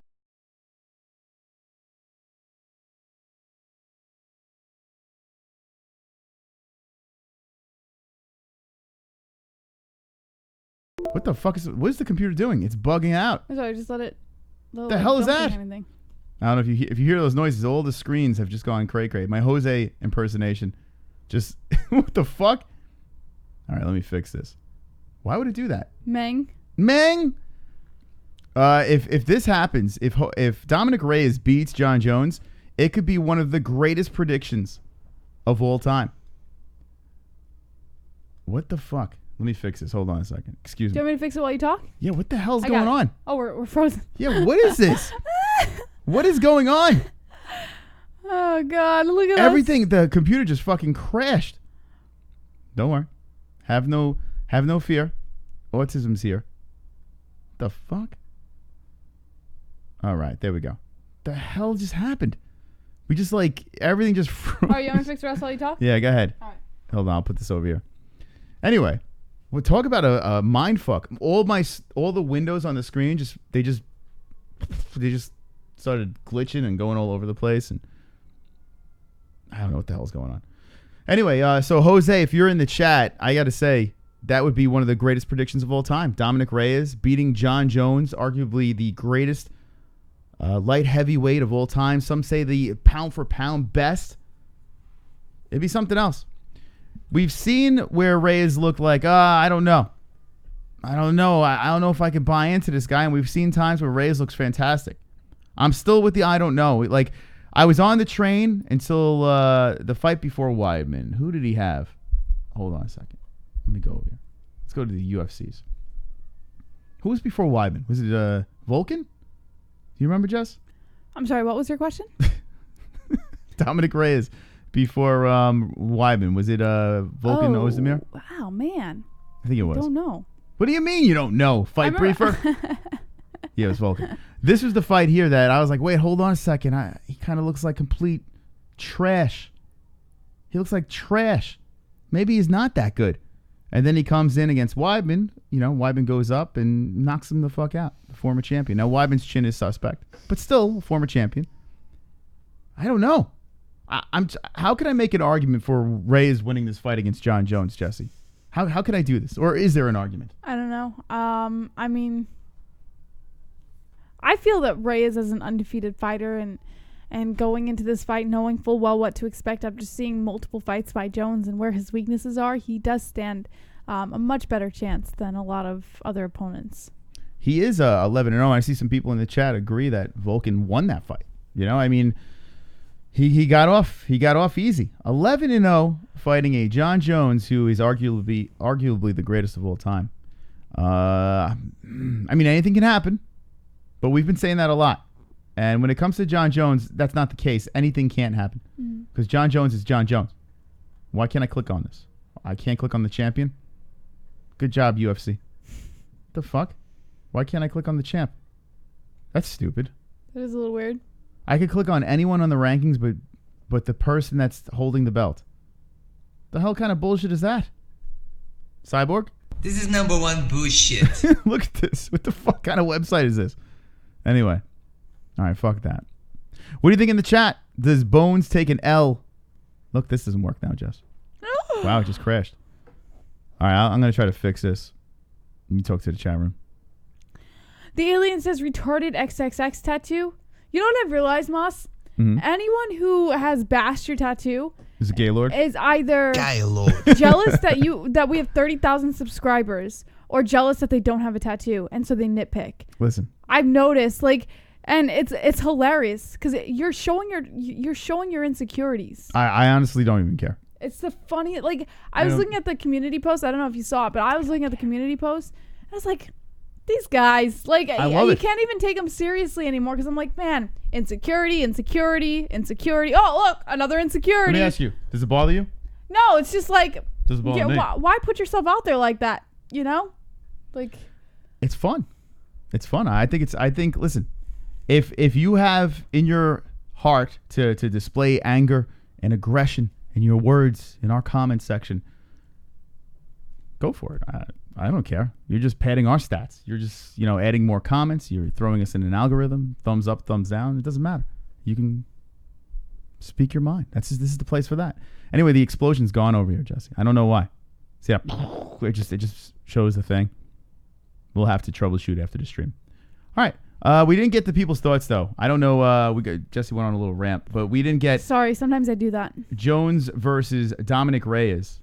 Let me put this over here. Jones versus Dominic Reyes. Who wins this fight? If there are any people saying Reyes is going to get the W, let us know in the chat as the explosion. Staley02 says, Vigo Stockholm, I'm reading Kurt Cobain's suicide note right now. Oh, it's hot. Whiskey Dragonfly, only 3 people can beat Bones. Stipe, Izzy, Predator. Wow, Izzy, in that order. Drunk Sever says, sup, bro, to Nick C. Vigo Stockholm says, JBH, keep ranting. It's better entertainment. I don't do that often. It's not going to happen again. Sean Hart says, Jones has it. Crumpty Dome, get DC out of that tip jar and put Faber's chin in there. Faber's chin? If I can get a gif of that, yeah, I'll put it in there. Let's see. J-Mass says, I'd rather see John versus Izzy. Post Resurrected says, nah, B. Rogelio says, Jones will destroy him, but then again, anything can happen. Casey Schaefer says, Jones sucks. Justin Jr., you can't. What style hasn't Jon Jones faced at this point in time? It's the goddamn truth. That Justin Jr. knows what he's talking about. Goddamn truth. There's no one that can defeat Jon Jones. Is that Tom Hanks' face? Yeah. Welcome to the show. It is Tom Hanks' face. It's true. I just noticed that. I saw the GIF a million times, but I didn't notice his face until now. Yeah, Tom Hanks made it to the show today. That's funny. He's dancing on Where the plate. did you find that one? I don't even know what it means, to be honest. That's hilarious. I have no clue why Tom Hanks is on a turkey body. He's the turkey. Happy Hank. Oh, get it? Oh, Hanksgiving. Oh, shit. I didn't even see that. Happy Hanksgiving. There it is. That's hilarious. I totally went past it. You put it on there, you don't even No clue. I'm just like, it's Tom Hanks, man. He's dancing on the plate. Oh, that's funny. I didn't even see that. Happy Hanksgiving. Now it makes sense. All right, Moss, before we move on to the next MMA news, what are you thankful for? Well, I'm thankful for Hanksgiving. That's what I'm thankful for. No, I am thankful for my family, too. I know you said that before, but I am thankful for my family. My mother, my father, my brother, all the dead animals along the way. Oh, my God. I mean, they all died. That's so deep. Why do you got to go there? But I'm thankful for them, too. I'm thankful for life. You know, I'm thankful for waking up every day. I'm thankful for my XXX tattoo. Moss, one at a time. I'm thankful. Oh, what? I got to stop? Okay. What's the next story, Jesse? Wait, I'm thankful for lessons. Life lessons. I'm thankful for making mistakes and learning lessons and becoming a better person. Yeah. What about Native Americans? Are you thankful for them? Yes. Me too. I have Native American blood. I have to be thankful for them. All right. There we go. All right. Keep letting us know in the chat as we move on to the next story. And Anthony Showtime. What do we got about him? Well, Anthony Showtime Pettis, according to MMA Junkie, has moved back to lightweight. He looks like Diego Sanchez in this picture. Well, speaking of Diego, he will be meeting Diego Ferreira at January 18th UFC event. Wow. So the Showtime train got derailed quick, huh? He made that comeback, and everyone's like, oh, he's back, man. I told you this guy still got it. And then Nate Diaz like, man, motherfucker, I'm going to pick campus. I'm going to fuck you up. You know what I'm saying? Wonderful. And now I don't care about Anthony Pettis anymore. But what do we got here? What's the story? So, Anthony Pettis will make the move back down to 155 pounds for his next fight, where he will take on a streaking lightweight. Pettis faces Diego Ferreira on January 18th. Two people with knowledge of the booking told MMA Junkie on Monday the person requested anonymity since the UFC has yet to make an announcement. In his brief move up to welterweight, Pettis, the former UFC and WEC lightweight champion, scored a spectacular knockout over Stephen Thompson in March. But then he dropped a unanimous decision to Nate Diaz at UFC 241 in August, which precipitated his move back to 155 pounds. Fortis MMA's Ferreira has won his last 5 fights in a row and is coming off a unanimous decision win over Mairbek Taisumov at UFC 242 in September, snapping Taisumov's 6-fight winning streak. He will look to continue his run at 155 when he takes on former UFC lightweight champ Pettis. All right, let's look at Pettis for a while. You know, I mean, when he beat Stephen Thompson, I was shocked. I was completely shocked. I did not expect that. But let's be honest, he was losing that fight. All right, let's go over here. Let's move over. Anthony Pettis. Let's go to the Showtime.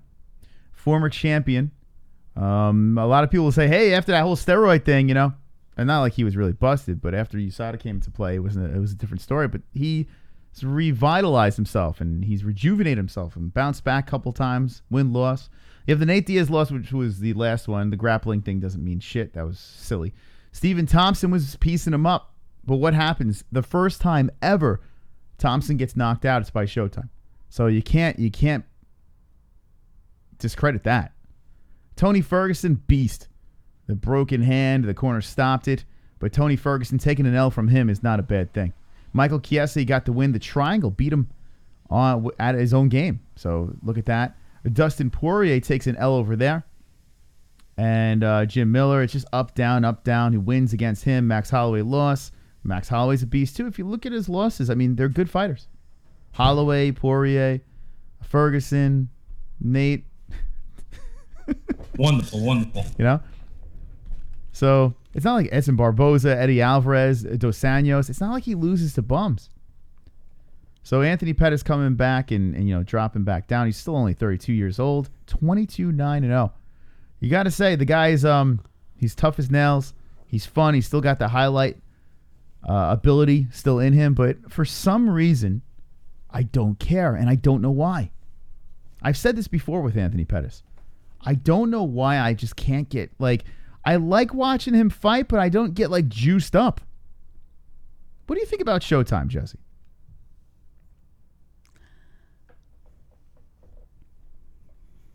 Welcome back from the bathroom. Thank you. No comment. No comment. Even my scenes switched around over here, which is weird. That bounced around too.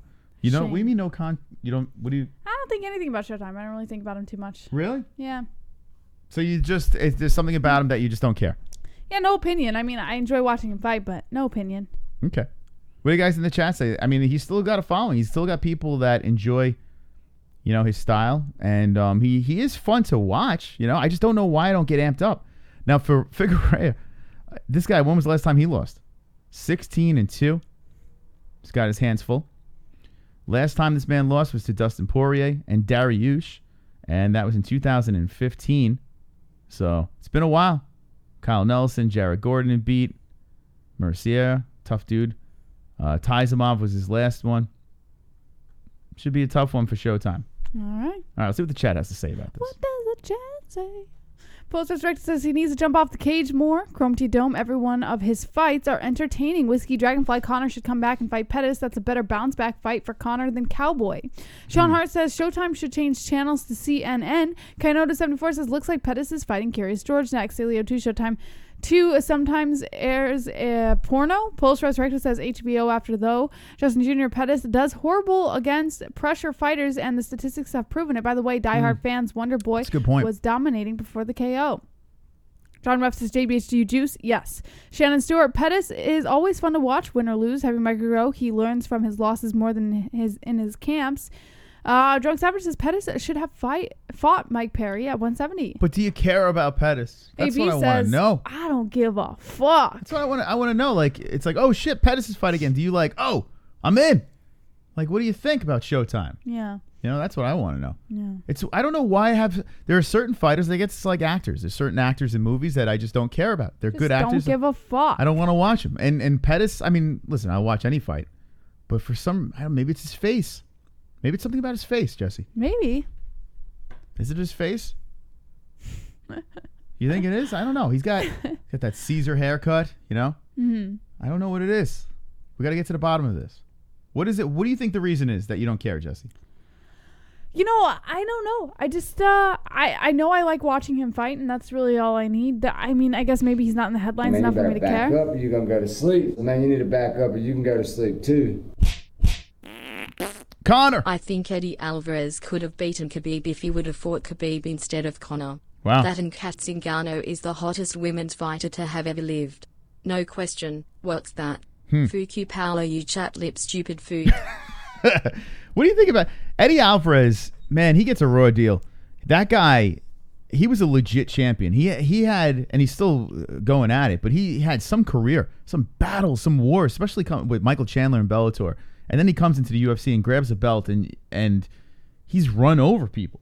Eddie Alvarez. He did say that Eddie. He said he was the kryptonite to Khabib, and then you see him get knocked out by Conor. I don't know if I can go with that. Like, not that because he got knocked out by Conor, but what Poirier did to him. Poirier pretty much mutilated him 2 times, and the first time Eddie was coming back, but still, that went the way it did. I don't know if he can beat Khabib. I don't know. And everyone was jumping on the Gregor the Gift thing, saying he's the guy, and then look what Kevin Lee does to him. But I don't know. Do you think Eddie Alvarez could have been a problem for Khabib? No, not at all. I have a lot of respect for Eddie. The guy he's a legit champ in multiple organizations. He's a tough dude. And I think some fights they got into his head. That's why he lost. But I still don't think he beats Khabib. And let me know if anyone in the chat thinks he does. But all right, let's move on from Showtime. And Jesse just rubbed. I'm not touching it. I know you just rubbed the back of a sensitive area. I have a sensitive spot. Before we move on to next, Moss, what are you thankful for? All right, I am thankful for a lot of things, but I'm running out of... You gotta say one for every news article, Moss. Okay. Oh, my God. I'm thankful for this microphone. It's a very nice microphone.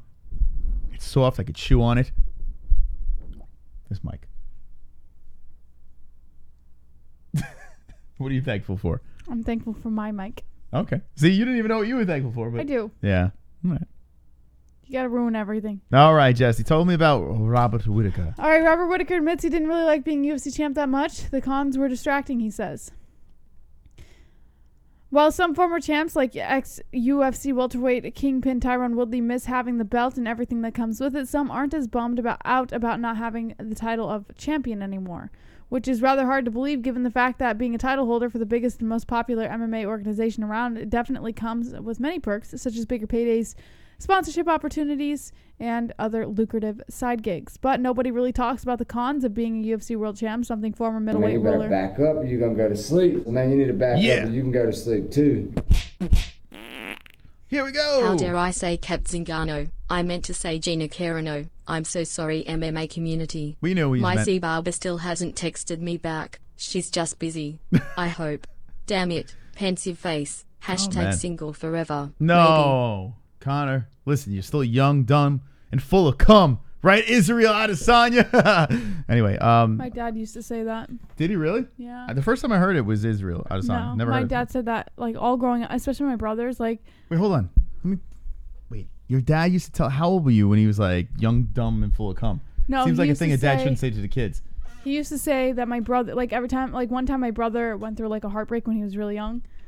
And my dad goes, what the fuck are you crying for? He's like, you're young, dumb, and full of cum. If my dad ever said that, I would be like, what, Dad? What did you say? Yeah. My dad would never say that. And that's like a saying he always said about my brothers because I think it was kind of like man them up. Yeah. And it worked. I mean, my brothers don't give a fuck. But, he used to always say that. Wow. Yeah. But he always said it about dudes. Like, they never said it about girls. Well, you're not full of cum. They always said it about you could guys. be, but you're not. Yeah. Young, dumb, and full of cum. My mom said it a couple times, too. Really? Yeah. Your parents are badass. I couldn't even imagine. I'm going to ask my parents tomorrow at Thanksgiving if they ever thought about saying that to us. My mom was like, what? It's been around for a while. I'm sure it has, but I couldn't imagine my parents. My parents would never curse in front of us. Like if my parents didn't give a fuck. My parents and look at us, we curse like us. It's crazy. But yeah. Young, dumb, and full of cum. Anyone in the chat? Young, dumb, and full of cum. So this guy's complaining about being a champ. He didn't like it. What's going on here? Is he complaining? No, not really. So what does he say? He says he likes the challenge. He likes the next opponent. He likes to work at just how he's going to beat his opponents. Another thing is he loves being the underdog. He loves people just writing him off. But the biggest thing for him is that even through his journey in the division, that was never really the objective. The title was never the objective. It was the result of. So he just focused one fight after the next, and he just enjoyed it, loved doing it. He's now hungrier than ever, honestly. He's excited for the next fight, and he's excited for what the future brings for the next year, and he just can't wait to get back in there. But he doesn't really care too much about having the title as his name. Well, this day and age, it's good to not care because you don't need it. You have BMF belts, you got these big money fights, so you really don't need it. You can get paid and be famous without a fancy gold belt around your waist anymore. So it's a good time to think that way. Robert Whittaker's got the podcast going now, and he's doing his thing. He's smart, he's a good businessman, right? He's trying to figure out life after fighting. I want to see him fight quick, though. I want to see him get back in there quick to kind of shake off what happened with Adesanya, because that left a bad taste in my mouth. I can only imagine how he felt after that. You know, I mean, he got pretty embarrassed. Let's be honest. Yeah. He was in great shape. He looked great. But, Jesus Christ, get back in there. Fight Kelvin Gastelum. Give me something here, Bobby Knuckles. Get back in there. Get back on the horse, because it's a shame how that went down. Next. Uh-oh. It is Vicente Luque's birthday today. Oh. Yeah. Vicente Luque, you just lost your fight to the Wonder Boy. But it's okay, 'cause you were born today.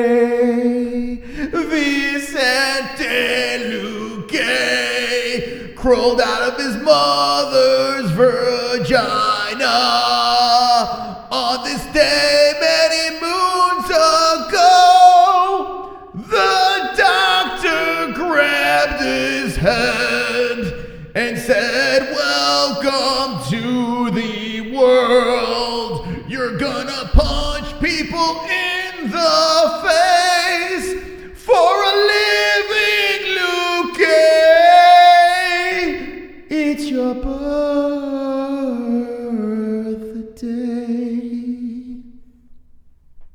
Wonderful, wonderful.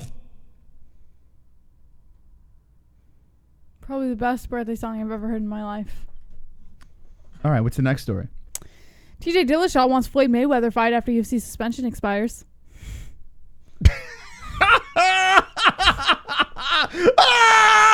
Wonderful, wonderful.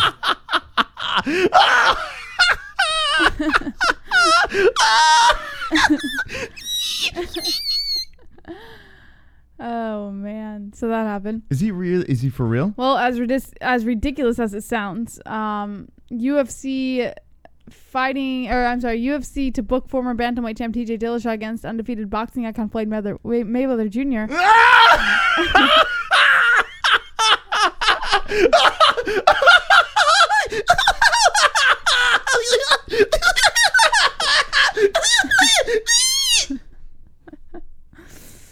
Dillashaw resurfaced earlier this week to update MMA fans on his current suspension from combat sports, which lasts until January 2020, and explained why he's gunning for a money fight in much the same way Conor did back in 2017. He said, quote, "Mayweather wants a UFC star that's good at striking. I've got a whole year to reinvent myself to become a boxer. I've got the who's who in the boxing world. I can train with the Lomachenkos, Terrence Crawfords. He ain't going to be able to wear me out and finish me because of my cardio. I think that's a very intriguing fight. I'd love to get that Mayweather fight, not even for the money, just for the fact of proving us UFC fighters have got what it takes to get in that ring. Well, I got to say this. I officially hate TJ Dillashaw. I don't like you anymore, TJ. That's it. Anything nice I've said about you, I don't care. I am off the train. Enough. When is he coming back from the EPO 2021. thing? 2021. Oh my goodness. Oh my God. He's so annoying. I don't know why I'm so annoyed by TJ. I mean, this article is one of the reasons, but I didn't see the interview. Did you see it with Ariel? No, I did not see the interview. Oh God. But I like TJ, so I mean, I liked him before the EPO shit. You liked him? Yeah, I used to like him a lot, and then the EPO shit happened, and I was like, man, I really lost respect for you, man. There was a time when I was rooting for him against Cody Garbrandt the first time. Was that 217? That was 217, yeah. I was rooting for him, and it was something else. It was a special moment for TJ. He had some big moments in his career, but now you got the EPO hanging over his head, and he said it was his biggest mistake he ever made. He was a douche in the first tough show that he was in. Then he came back and was bullied by Cody Garbrandt. And then, I started feeling bad. I was like, maybe he's not that bad of a guy. But he is. He's a douche. He's a straight up douche. You're a douche. Douche. All right. I think that's enough. Does anyone like TJ Dillashaw in the chat? Can you convince me to like this guy? I don't. So you still like him after this? No, not after the EPO shit. No. You done? Mm-hmm. You off the train? Yeah. Okay. All right. We'll move on. Canelo Alvarez shut down Jorge Masvidal's call out, saying it's not a challenge for me. For those of you guys who are not aware, last month when Jorge Masvidal won the BMF title with a doctor stoppage win over Nate Diaz at UFC 244, he immediately began angling for his next big conquest.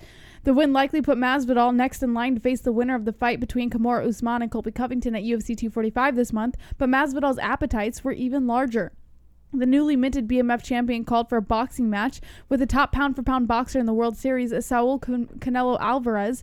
Well, now Alvarez has responded. Speaking with Little Giant Boxing recently, Alvarez dismissed the idea of him facing any MMA fighters, either in the cage or in boxing. He said, with all due respect, I always felt that I have nothing to do in an MMA cage. I think the same if they get into a boxing ring. They have nothing to do. But from a business standpoint, yes, it's something attractive, but it is not a challenge for me. Therefore, it is not my priority. I'm loving this Canelo. Now he's speaking English. This guy's great. Mr. Horsemeat goes up, steals belt from light heavyweight, doesn't care. Got beat up pretty bad by Mayweather, but he was young, dumb, and full of cum, right, Jesse? Wonderful. It's my son over here, Canelo. I think Canelo it demolishes Mayweather now. It would be great to see, but Mayweather will never step back in the ropes with him. Mm-hmm. That's just not going to happen. Would I love to see that, but it's not going to happen. And I saw the video. It was a TMZ video. Well, that was about Mayweather. This is about Masvidal. Yeah, well, I mean, I wasn't paying attention to that. I was looking, why is Mayweather? It's okay. I thought I would get you back on track a little bit. Why is Mayweather standing next to him over there? No, it's just a picture they're using of Canelo. Oh, yeah. Fuck. It's about Masvidal. Anyway, I'm just talking about something else. It's fine. he's just saying. Let me break something else down. He's just talking about mixing MMA and boxing, saying it doesn't belong. And that he has no business fighting an MMA fighter, and an MMA fighter has no business fighting him. You think Masvidal beats him? Yeah. Oh, no. I think Canelo beats Masvidal. Yeah, and Canelo boxing. would take his head off. Yeah. Canelo would fucking take his head off. Like, this kid's got an iron chin. He's got great looks. He's ginger. He's got the ginger power. Okay. All right. Tell me another story that I could talk about something else. Well, I've got one more while we're on the train of boxing and MMA. Junior Dos Santos wants to welcome Tyson Fury to MMA and then rematch him in boxing. I'm kind of over this now. You don't even need the story for this. Just use the title. JDS wants Tyson Fury in MMA for the first fight and then a rematch in boxing. All right. So the more I think about the Tyson Fury thing, he has to fight Wilder. Any outcome of the Wilder fight, the rematch, could result in a trilogy, Yeah. So that just pushes back any MMA thing with Tyson Fury. Even though he's training with Darren Till, I don't think it's happening. I don't think Tyson Fury is going to be inside a cage. I know you're pushing me out. You can't blame me. I'm the one bringing you back in. You're pushing yourself out, Moss. Get me out of here. It doesn't help you get by in life to blame other people. I'm going to make a mystical prediction. All right. Tyson Fury will not fight in MMA rules. I agree. Yeah, I don't think that's going to happen because of the Wilder rematch and then a possible trilogy. Doesn't matter who wins. It doesn't matter who wins because they could always do a trilogy because the first fight was a draw. Wilder wins, Fury wins, you can still run it back. So I don't think it's going to happen. What do you think in the chat about boxing and MMA? Let us know right now, please. We don't have an explosion sound. I don't know why. Crumpty Dome says Masvidal does not have good boxing or footwork. He is a brawler. Buckshot 22. Masvidal would open the flying knee anyway. Street Jesus will baptize Floyd. Matthew Wiley says Tyson Fury is just working out and messing around with MMA. It was a publicity stunt with Till. Heavy Micro Road Tyson Fury is slow as fuck. I seen him hit paid. Looks all satisfied, LOL. Rogelio Hernandez, anyone can kick the legs off Fury easy or take him down. Another CM Punk. KB252, two different worlds. Kung Fu Hamsters, supposedly mere eat kangaroo steroid me, LOL. White Dragon says, no shit, he would baptize Floyd in MMA. J Mass, MMA fighters just want that big boxing payday. Shannon Stewart, Masvidal has good boxing. Whiskey Dragonfly, Masvidal trains with the Cuban national team that defected. Masvidal Moss definitely has technical boxing. Casey Schaefer says, I'm thankful that I understand the earth is flat. I agree. I think Masvidal has good technical boxing too. I don't know. Whoever said he doesn't, I'm not, maybe you're drunk. I don't know. But Masvidal can throw. He can put together combinations. The guy is good. I mean, I don't think he's Canelo good. Canelo's like on another level. We're talking an elite striker. But Masvidal, man, he can land some. He's got his accuracy too. I mean, you watch that Nate fight. Man, he's improved tremendously. Masvidal. Is he the greatest striker of all time? No, but it's pretty good. All right, so what I want to do is this. I'm going to touch my penis. I'll be right back, Jesse, if I leave you with this community. And then when we come back, we'll open some phone lines. I want to talk about thankfulness of this beautiful chat room because I am thankful for my co-host, JBH. Dang it. You stopped all the thankful stuff. And my last thing was going to be, I'm thankful for you. Well, that's why I wanted to hit you over the head with the thankful for JBH. I want to save it to the very, very end and hit you over the head. But now I'm going to touch my cock, so I'll be right back. Oh, shit, I'm frozen. Why am I...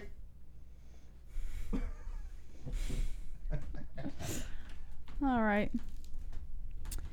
Pedophilia, why don't you find your cock first? Staley02 says, I am Vigo and Law. Pulse Resurrected, are you thankful for me? Yes. Pulse. Flutter Thing says, LOL figures, haha Staley. Kiss my black ass is Anime Vigo. Drunk Savage, kiss my black ass. Pulse Resurrected says, my family ain't. Does CBD make your dick bigger? Yes. Time with CBD, link in the description, promo code MMA-Hole. Get 20% off. JBH pissed me off more, bro. When don't I piss you off, Staley? You're like my number one hater in there. Actually, I take that back. Pete Ophelia is probably my number one hater. You're my number two hater. And then all the Vigos. So, no shocker there. 5 more likes. Pete Ophelia says, found it. Now, take off your top. Nick C says, I'm thankful for the MMA-Holes and this community. Justin Jr. says, Tyson needs to focus on boxing, not fake WWE and MMA. What tribe are you in, JBH? My mom is Yaqui. And my dad is Cherokee. White Dragon says, Jesse, I hate you so much. Welcome to the club. A JBH lover says, Rogelio. Flutter says, haha. Drunk Savage, JBH, and Moss gonna make a wish on the wishbone tomorrow. I hope so. You know what's funny? We didn't do that last time. And every year I always do the wishbone. And last year we didn't do a wishbone. It was weird. What's your favorite Thanksgiving pie? Pecan pie. We actually had some pecan pie tonight. And it was freaking delicious. Love it. What's your guys' favorite Thanksgiving dessert? Or Thanksgiving side or part of the meal? What's your favorite Thanksgiving consumable item? Can you give us your best Whoa. Valley Girl Look accent? Like, oh my God. Yeah! My God. New boss! My God. Come on, Ariel. My God. Really? Look at that butt.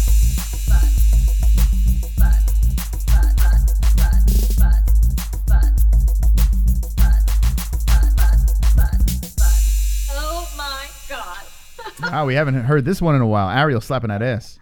I'm thankful I made it through my prime without it ever burning when I piss and no bumps. Food man, it's rough out here. Eggplant, clinking beer mugs, happy holidays to the holes, fist. All those MMA fighters trying to box is kinda stupid. Yeah. And thank you to the donation. That was really awesome of you. You're thankful for making it through your prime without it ever burning when you piss. You're thankful for not catching any STDs. That is something to be thankful for. I do believe that we're going to still see more MMA fighters transitioning over to boxing. You know, work on one thing and try to make some big bucks. It kind of makes sense for them. For us, it's waters it down. I was thinking I want to make an epic song. I want an epic donation. I mean, we got so many good donations over here, but I want to make a theatrical one. This is epic. Yeah, I want to make something like really like just go for it, you know? No, it should start with this is epic. That's not what I'm looking for. And no. then boom. Like Michael Anzalone is pretty epic, boom. But I want something that's like theatrical. You know what I'm saying? I think it should start with this is epic. Jesse, you boom. You are making me not want to do anything right now. I want to curl. I just want to crawl under the More casting couch and die. noises. That's right, Staley. All right, so forget about that. I'll talk about that another time by myself. This is why Jesse's not involved when the songs get made. We can have you make that song, though. I am not opposed to you making that song if you'd like. All right, so hey, 100 likes. Thank you for that. And Thanksgiving is tomorrow, so let us know your thanks. And we'll open up some phone lines in a second, but let's beat the ceiling. Boom. Oh shit. So Just change the sound settings, remember? Just do that. No, so now I know why. Time. Now I know why that wasn't working. The noise. So I don't remember how to do that. Hold on a second. Well, we got time. We'll hang out a little longer tonight. You're like, just change the settings. If it was that easy. You don't have to be all nasty, Moss. I'm just saying you did that last time and it worked. Yeah, I understand, but I was just saying it's not. I wish it was that easy. It's just not. There's a million things I got to go through. Well, you can talk to the chat room while I fix that up. I'll get it done. I'll get her done. This is the time to let that mind loose, Jesse. They're all just dropping fist bumps in the chat, Moss. I want it. I want to do it with you guys. But I'm having a brain fart. Let's see, properties. No. So when the computer did that whole retard, I don't know what the fuck happened. Let's see. What did I do last time? I think it was the top one. Monitor off. That's what you did the last time. Yeah, I know. But there is no 50 likes in here. I know you're shaking your head, but I mean, because you just laugh. Like I'm trying to help and you. Yeah, just I know. laughing. I understand. There's nothing to flip on this screen. It's weird, right? There's no 50 likes. It's like it doesn't exist. Oh dear. It's deaf. I've got 50 likes. You've got 50 likes. We've got 50 likes. MMA-Holes 50 likes. I've got 50 likes. You've got 50 likes. We've got 50 likes. MMA-Holes 50 likes. I've got 50 likes. You've got 50 likes. We've got 50 likes. MMA-Holes 50 likes. The dislikes can choke on a dick. Wonderful. That was beautiful. That was really good. Yeah, I try. Got to pull through for the community, you know? Can't let them miss out on it. Why do you think that's happening? We'll figure it out later, Moss. I am not thankful for that to happen right now. I'm very unthankful for that. All right, let's see. Properties. I'm going to fix this. I think. All right, how are we going to do this? It's got to be something within... I heard the Robert De Niro movie, The Irishman, is 3 hours and 30 minutes long. I want to watch that after this. 3 hours. Would you stay up if we watched it? Last week Thanksgiving tomorrow. Fuck Thanksgiving. I mean, yeah, I'd stay up, but we're going to be exhausted by the time we get over to your family's place. Why is it not here? I don't know, Moss. That's Let's weird, worry right? about that later. No. I'm going to... Listen, we got time to kill. Open the phone lines? You want me to open? All right, I'll open the phone lines. Tell me what you're thankful about. I'm going to try to fix this. Because I need to fix this. In my life, I will never be able to sleep unless this is a fixed situation. So what we're going to do is this. Call up. Let us know what you're thankful for. As tomorrow is Turkey Day. And if you're not eating the turkey, it's day. Thankful day. I love gravy. Gravy's the best part. You can put that shit on anything. Now, how many people are having a mix of Italian/Thanksgiving? Because that's what you get to witness here. Yes. Oh my God. Last year was the very first time I've ever gone to a Thanksgiving and had veal. And I didn't even know it was veal until after I tried it. And I spit it out immediately because I couldn't I don't handle like veal. the idea I was eating. I'm like, you're baby excited cow. about that? But, Yeah, some people love it. Yeah, but yeah, there's so many like different things. Like there's a lot of sausage dishes. It's bizarre, but it's good. It's really good. They have like eggplant parm, and you usually don't find that at a Thanksgiving at all. You start off with here's the thing, with the Italians, you start off with all the Italian food first, and it's just course after course, and then you work your way into the turkey. Like some families, they go right into the turkey.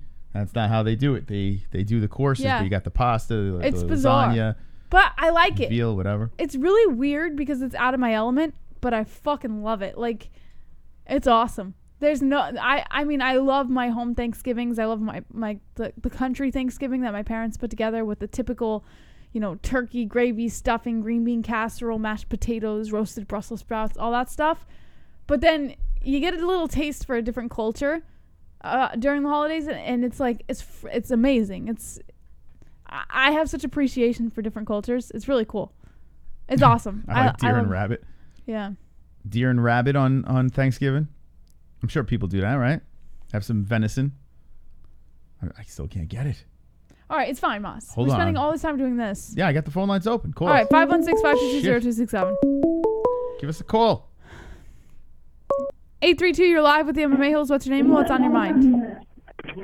Hello? Hey, can you turn down the background stream for us? My bad. We got 50 likes. MMA-Holes 50 likes. I've got 50 likes. I got it to work. All right, what's your name, man? It's Pulse. Oh, it's Pulse. I'm sorry. What's going on, What's your name, All Pulse? good, all good. I'm thankful for being an MMA hole and being young, dumb, and chock full of cum my damn self. Why are you JBH camming me? That's awkward. Don't You do talking that, to? I'm you fixing other weirdo. things. Put on TGIW. He said what he's thankful for. Talk okay. to the caller. I'm going to talk to him, but get it off of me, you freaking weirdo. Jesus. I actually had a question for Chris. Yes. There you go. Speak to me. Because you're half Italian, right? I am. What do y'all call marinara? Do y'all call it gravy or do you call it sauce? Sauce. We call it sauce. But no. Your Fran's dad called it gravy or something like that. yeah, but he's extended. He's very Italian. Married into the family type deal. But yeah, we call it sauce. But real Italians call it gravy, right? It depends. Yeah, what kind of Italians? Yeah, it varies. I've heard both. There's an argument about it actually. I've heard gravy. Before. I think the people that want to be in the mafia call it gravy. Like, oh, that looks cool. Let's call it gravy. But I call it sauce. What do you call it, Pulse? I call it sauce, but somebody else in the chat was asking, what do y'all call stovetop? Do y'all call it stuffing or do you call it dressing? I never heard that. I just call it stuffing. Yeah. Dressing. What do you call it? Stuffing. Yeah. Yeah, I've never heard anyone call it dressing. Yeah, I never heard that. That's new to me. That's news to me. I never heard stuffing. that. Wow, dressing? So you're putting the stuffing on, maybe you're putting it on top of other things? That's why they call it dressing? What do you put stuffing? You put stuffing in things. But what are you going to put it on? Yeah, I've never heard dressing before, I got to be honest. I've heard gravy and sauce, but I've never heard stuffing and dressing. Yeah. What are you eating tomorrow? I think the product is called stovetop stuffing, but yeah. In any event, yeah, I call it dressing. Do you deep fry your turkey? I have before, yeah. Yeah, I haven't tried it. I heard it tastes delicious. Did you light it on fire? No, thankfully. I got to try that deep fried turkey. What are you doing for Thanksgiving, Pulse? I'll be chilling with the fam. Good stuff. Are you going to be doing any cooking, or are you just bringing something over? No, I'm going to be enjoying other people's food. That's the best way to do it. It's the only way. I'm with you on that. Quickly, if I can, I just had a question, and it's not cage fighting related, though. Okay. Then knock yourself out. Okay. What is yours, both y'all and everybody in the chat, what is your favorite Saturday Night Live sketch, and what is your favorite In Living Color sketch? And beyond that, shouts out to everybody in the chat, Drunk, Sean, the Vigos, Nick, Justin Jr., Flat, Wabba Blue Bobble, I remember. He got it in, Moss. My favorite SNL sketch has got to be... Ooh, this is tough. I have one There's that so many I always good laugh ones. at. Mine is a holiday one, believe it or not. Oh, really? What is it? Yeah. Mine is when Will Ferrell's on the rotating thing and he's singing a song. I can't remember what the fuck song it is. And every time he sings, he's like, he's getting more and more dizzy, and then he gets nauseous and just starts vomiting all over the place. You ever see that one? No. You can't find it on YouTube because I guess SNL has the rights to it, but they'll show it on the holiday specials, and I laugh every fucking time. I've never seen that one. It's like, it just fucking starts puking everywhere. It's the best. Oh, man. What's yours? I think Chris Farley probably nailed it with the... what's it called? With the family and What, like Van Down by the River? Down by the River. Thank you. Yeah. That Chris Farley nailed that one. Well, Chris Farley what about when he came out and did the flash dance thing? Not flash dance. He was doing a stripper thing. With, yeah. That was fucking hilarious too. Yeah. I also like Debbie Downer. I think that's funny. In Living Color, have you ever seen that? Wah. Yeah, it was funny. No, I've never seen In Living Color. In Living Color, Fire Marshal Bill was good. I liked was it Homie the Clown with the pickle, the shit in the jar? That was pretty funny. There was a lot of funny skits on. I would have to think about that. All right, 516-522-0267 in Living Color. Give me a call. Talk to Jesse. Talk about Thanksgiving, about MMA, whatever you want to talk about. It's the holidays. You can knock yourself out. Happy holidays, everybody. It puts me in such a good mood. Thanksgiving, Christmas, listening to Christmas music, decorating, baking. I just love it. Unknown caller, you're live with the MMA-Holes. What's your name and what's on your mind? 818. Oh, I'm sorry, 818. We're live. Tim. Henry. Oh, Henry. Yeah. I was trying to call in about Fight Night 165. I'm really thankful for that. My birthday is December 21st. So Brian Ortega versus Korean Zombie. And then we got Vulcan and Alexander. I can't say his last name. But are you guys going to be staying up for that? That's another kind of torture. Let's see. Yes. I would say yes. Yes, I mean, we will be. Let's see. It's at 5 a.m. Eastern time. Woo! Damn. Yeah, we'll be up. Yeah, so, okay. Because one of the things is I'm going to be over in Las Vegas, so one of the few times I don't bet with BetDSI. I'm going to sneak in a BetDSI bet. Yeah, baby. I'm going to go over in there and put it on the BetDSI on the credit cards and some on the cash. Nice. But what do you think about Zombie? Yair busted that last minute hit on his chin. I'm going to still go for him. But Brian Ortega, you guys are the MMA-Holes, and I'm the, filthy casual here. So, Henry, this is the fight that I'm thankful for. Yeah. I'm thankful that you're so nice. You sound so kind when you call in. I'm thankful for that. I like to keep it on target. You guys get a lot of flack on there, especially when people want to see the live links. I can't. I'm probably going to have you down on the floor of Caesar's Palace playing that on my iPhone. That'd be cool, yeah. Watch us react and scream out MMA-Holes. Where are you staying in Vegas? Caesar's Palace. Caesar's? Flamingo. Oh, yeah, well, so that's the whole thing. Since the odd hours, you might be my only hope for catching a bar. I was hoping to find one of those places that was going to cover it, but I doubt, since they're saying on mine Pacific time, 2 a.m. So, I got to translate Pacific time to New York time. Yeah. What time was it going down for you guys? 5 p.m.? 5 a.m. The main card start? 5 a.m. Eastern time, yeah. Yeah, because of that crossover from Sajik Arena, Korea, you know what I mean? Mm-hmm. So that's also my birthday. So I see Duho Choi's. And happy birthday in advance. Yeah, Duho Choi's on it. It's not a bad card. Ozdemir versus Rakic as the co-main. Choi, Duho Choi. I thought he was going to the army or something like that. Wasn't he? If he didn't win, wasn't he getting shipped off to defend his country or something like that? I don't know. Oh, you guys are the masters. I'm just filthy casual. I was just there for Korean Zombie. Yeah, it's a good card. You got Mike Rodriguez, a guy that's local over here, fighting Da-Un Jung.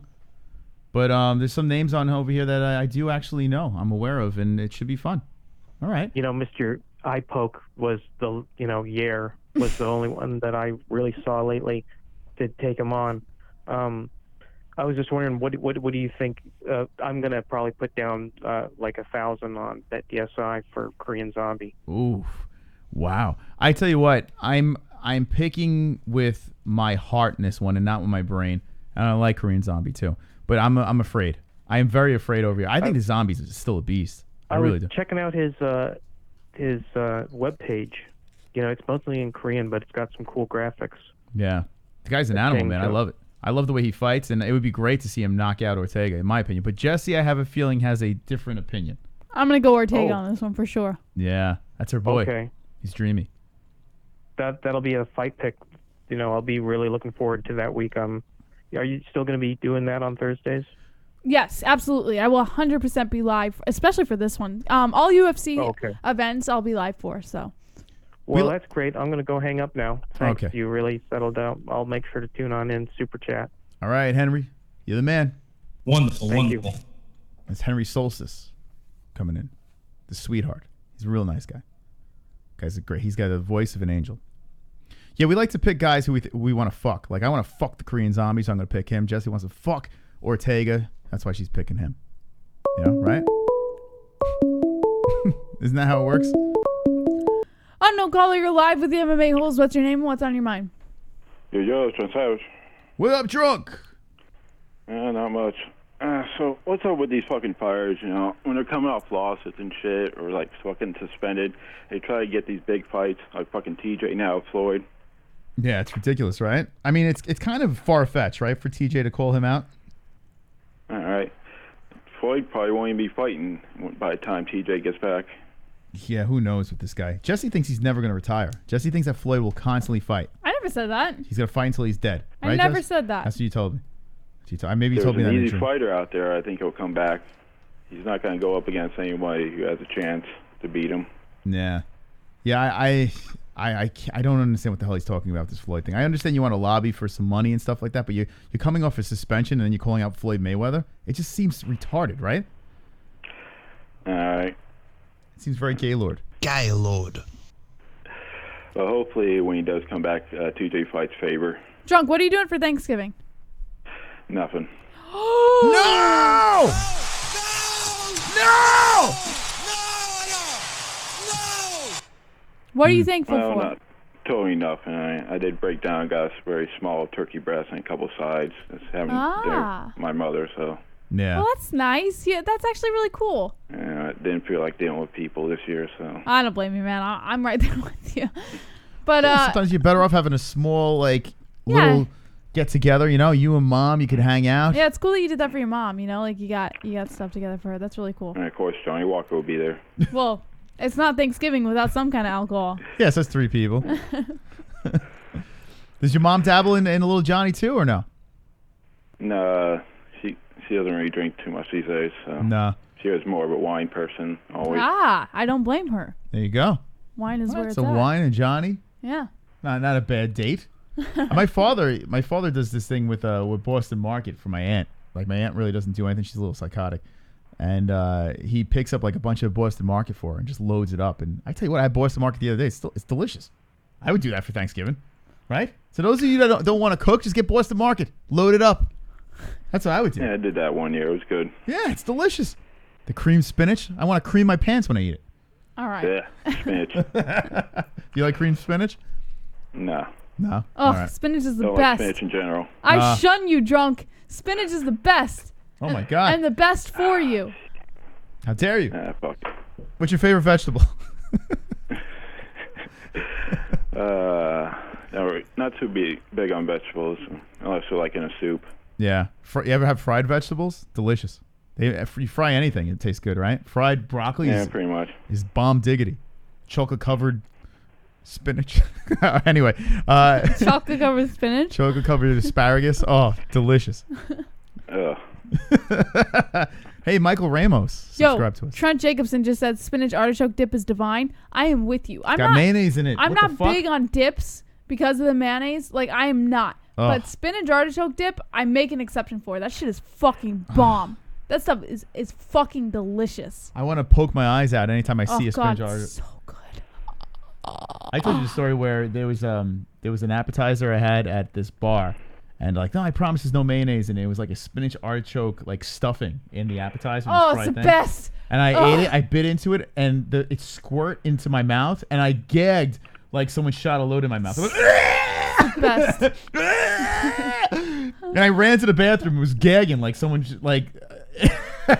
You're so dramatic. I swear to God it happened. And I'm like, what is this? I'm spitting in the garbage can. What is that? Yeah. Jeez. It's like I have a fucking disorder. Anyway. I could give you some recipes that got mayo in it where you can't taste the mayo. He won't eat it. As long as he knows there's mayo in it, he won't eat it. Sniff it out. You ever have the blooming onion from the Outback Oh, Steakhouse? Yeah, it's got that shit. I have that fried onion. It's probably it takes like a year off your life every time you eat it, but it's delicious, right? And then it has a sauce on there. So I remember when we went to the restaurant, eat the sauce. It's delicious. I'm sure it's delicious. I'm sure it's a delicious treat. I took a bite out of this thing. Why are you so dramatic? I fucking sniffed it out. I'm like, no, get out of here. Why do you gag all dramatically and shit? Because like, why can't you just be like, no? There's an origin story. I don't want to tell the story again. There's an origin story. I was scarred. It's like a fucking superhero or a super villain.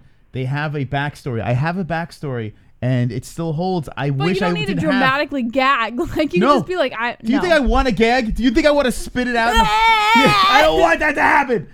It's a curse. I think I know his backstory. Someone jerked off into the mayo and ate it. That's exactly what happened. I hate mayonnaise. I fucking hate it. Anyway, why are we talking about mayonnaise? So anyway, what else? Anything else going on? I just want to say, thankful for, having a place, finally feel like I belong in life, the MMA-Holes. Yeah, that's right, drunk. Hell yeah, man. We're thankful for you, too, for God's sakes. Shout out to Staley02 on his birthday. It's his birthday? What? Yep. Holy Sing. shit. Damn. Jess, did you know it was his birthday? Yes. You did? Yes. Oh, shit. You didn't sing. No, because Staley's an asshole to me. He treats me like shit. Why would They'd like you if you'd sing to him. No. Wow. That guy Maybe because this could be the he'll be nice for moment. a day. He'll be nice for a day after I sing, and then he'll go back to treating me like shit. Whoa. This is the first Staley time. loves you deep down. It's the first time they don't get a song. Drunk. This is history in the making here. I mean, I can't believe I'm witnessing this. He's so mean to me. I'm personally offended, and he does Wow. not deserve a song. Shame. All right. Be the bigger person. I'm not gonna go there. Celia, I can't believe this is going down.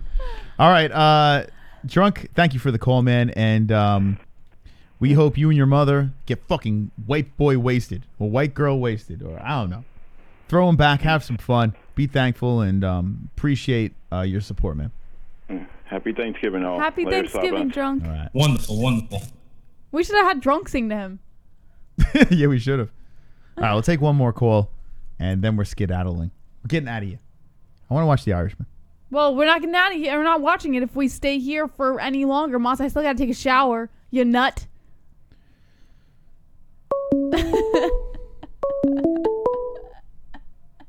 405. What's your name? What's on your mind?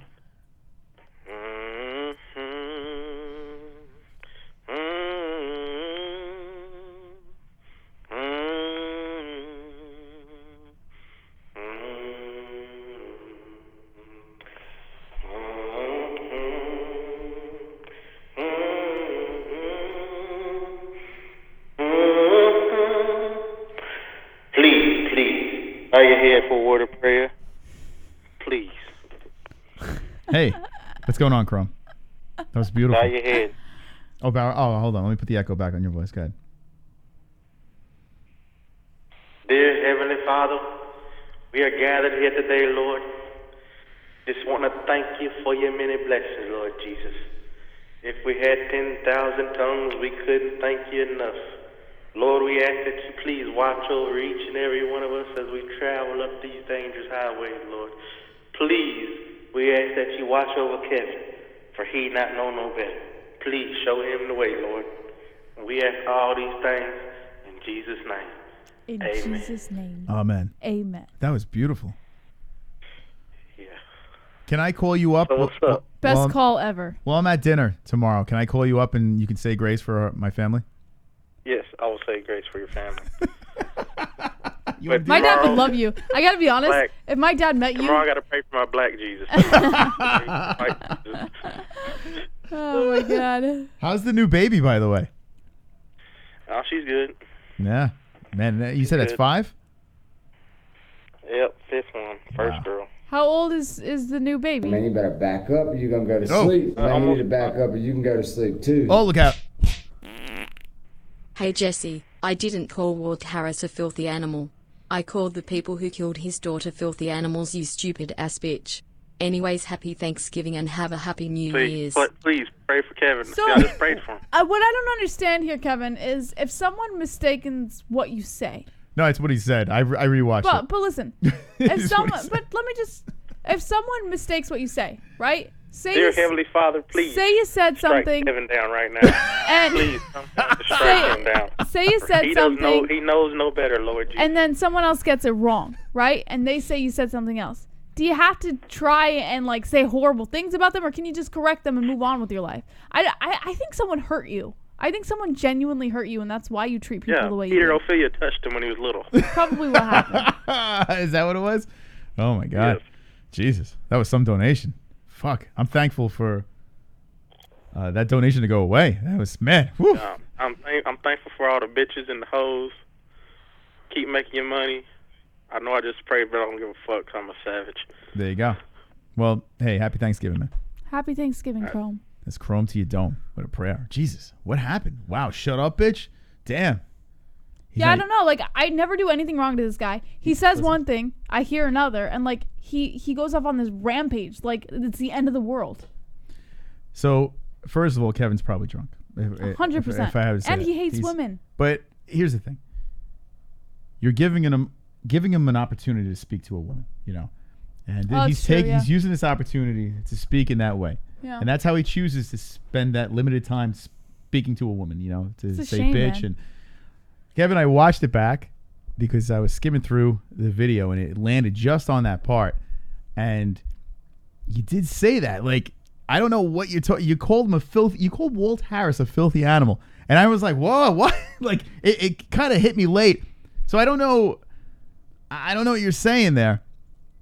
But maybe he's backpedaling, trying to save face. But could you imagine? can't save face if you're starting to call people like horrible things. I don't know. I guess maybe you're trying to hurt me, or Well, I don't Kevin, know. I don't know what your deal is. This but- girl is dead. She is dead, and you called her father, her stepfather, a filthy animal. Now, I don't know if that makes you sleep well at night, but she has passed. She has passed on. This poor girl. She's in a better place. But apparently Kevin thinks her father is a filthy animal. Shame. Shame on you. Shame. Now, chat room, let him have it. I mean, let him have it right now. I mean, this is not acceptable in our community. And Tom Hanks is not dancing because of that. He's just dancing because it's Thanksgiving. All right. Anyway. He said, "I called the black." I'm not even gonna read your comment. It's just. Nah, it's not what he did. It's not even readable. Like, It sucks. write something I can read out loud. Now, Don't- Kevin, you need to say 5 Hail Marys and 10 Our Fathers. You need to give back to the community, do some community service. I mean, I don't know how we can forgive you after this. But you need to repent your sins and pray to the turkey, Tom Hanks, for forgiveness. Because it's only up to Tom Hanks to give you the forgiveness that you seek. And Thanksgiving. All right. I see someone in Aiden wants to call. I don't know. All right, Aiden.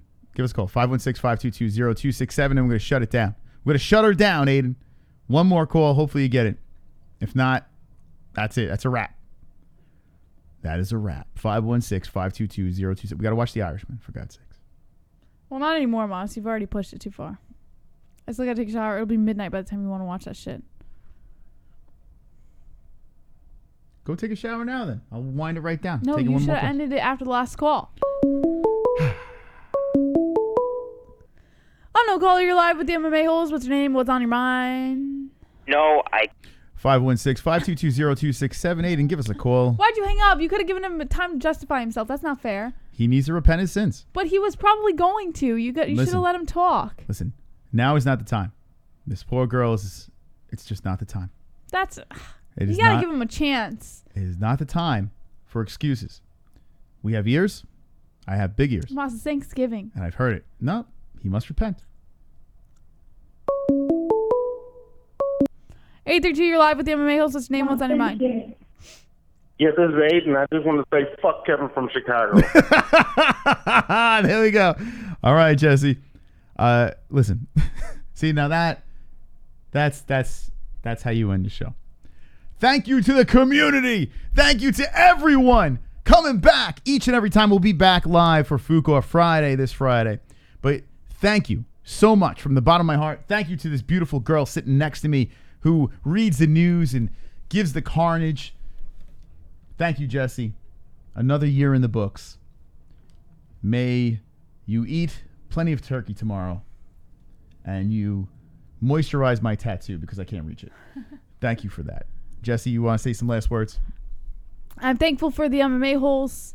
I'm thankful for happiness, health, strength, and longevity. I'm thankful for my life, and I'm thankful for Mystic Moss because there's nobody else that could make me as happy as I am. And I'm thankful that I will see you guys again on Friday for Fuqua Friday at 10 p.m. Eastern Time. And make sure you tune in live. Happy Thanksgiving to all of you guys. If you don't celebrate Thanksgiving, happy holidays. Don't be an a-hole. Be an MMA-hole.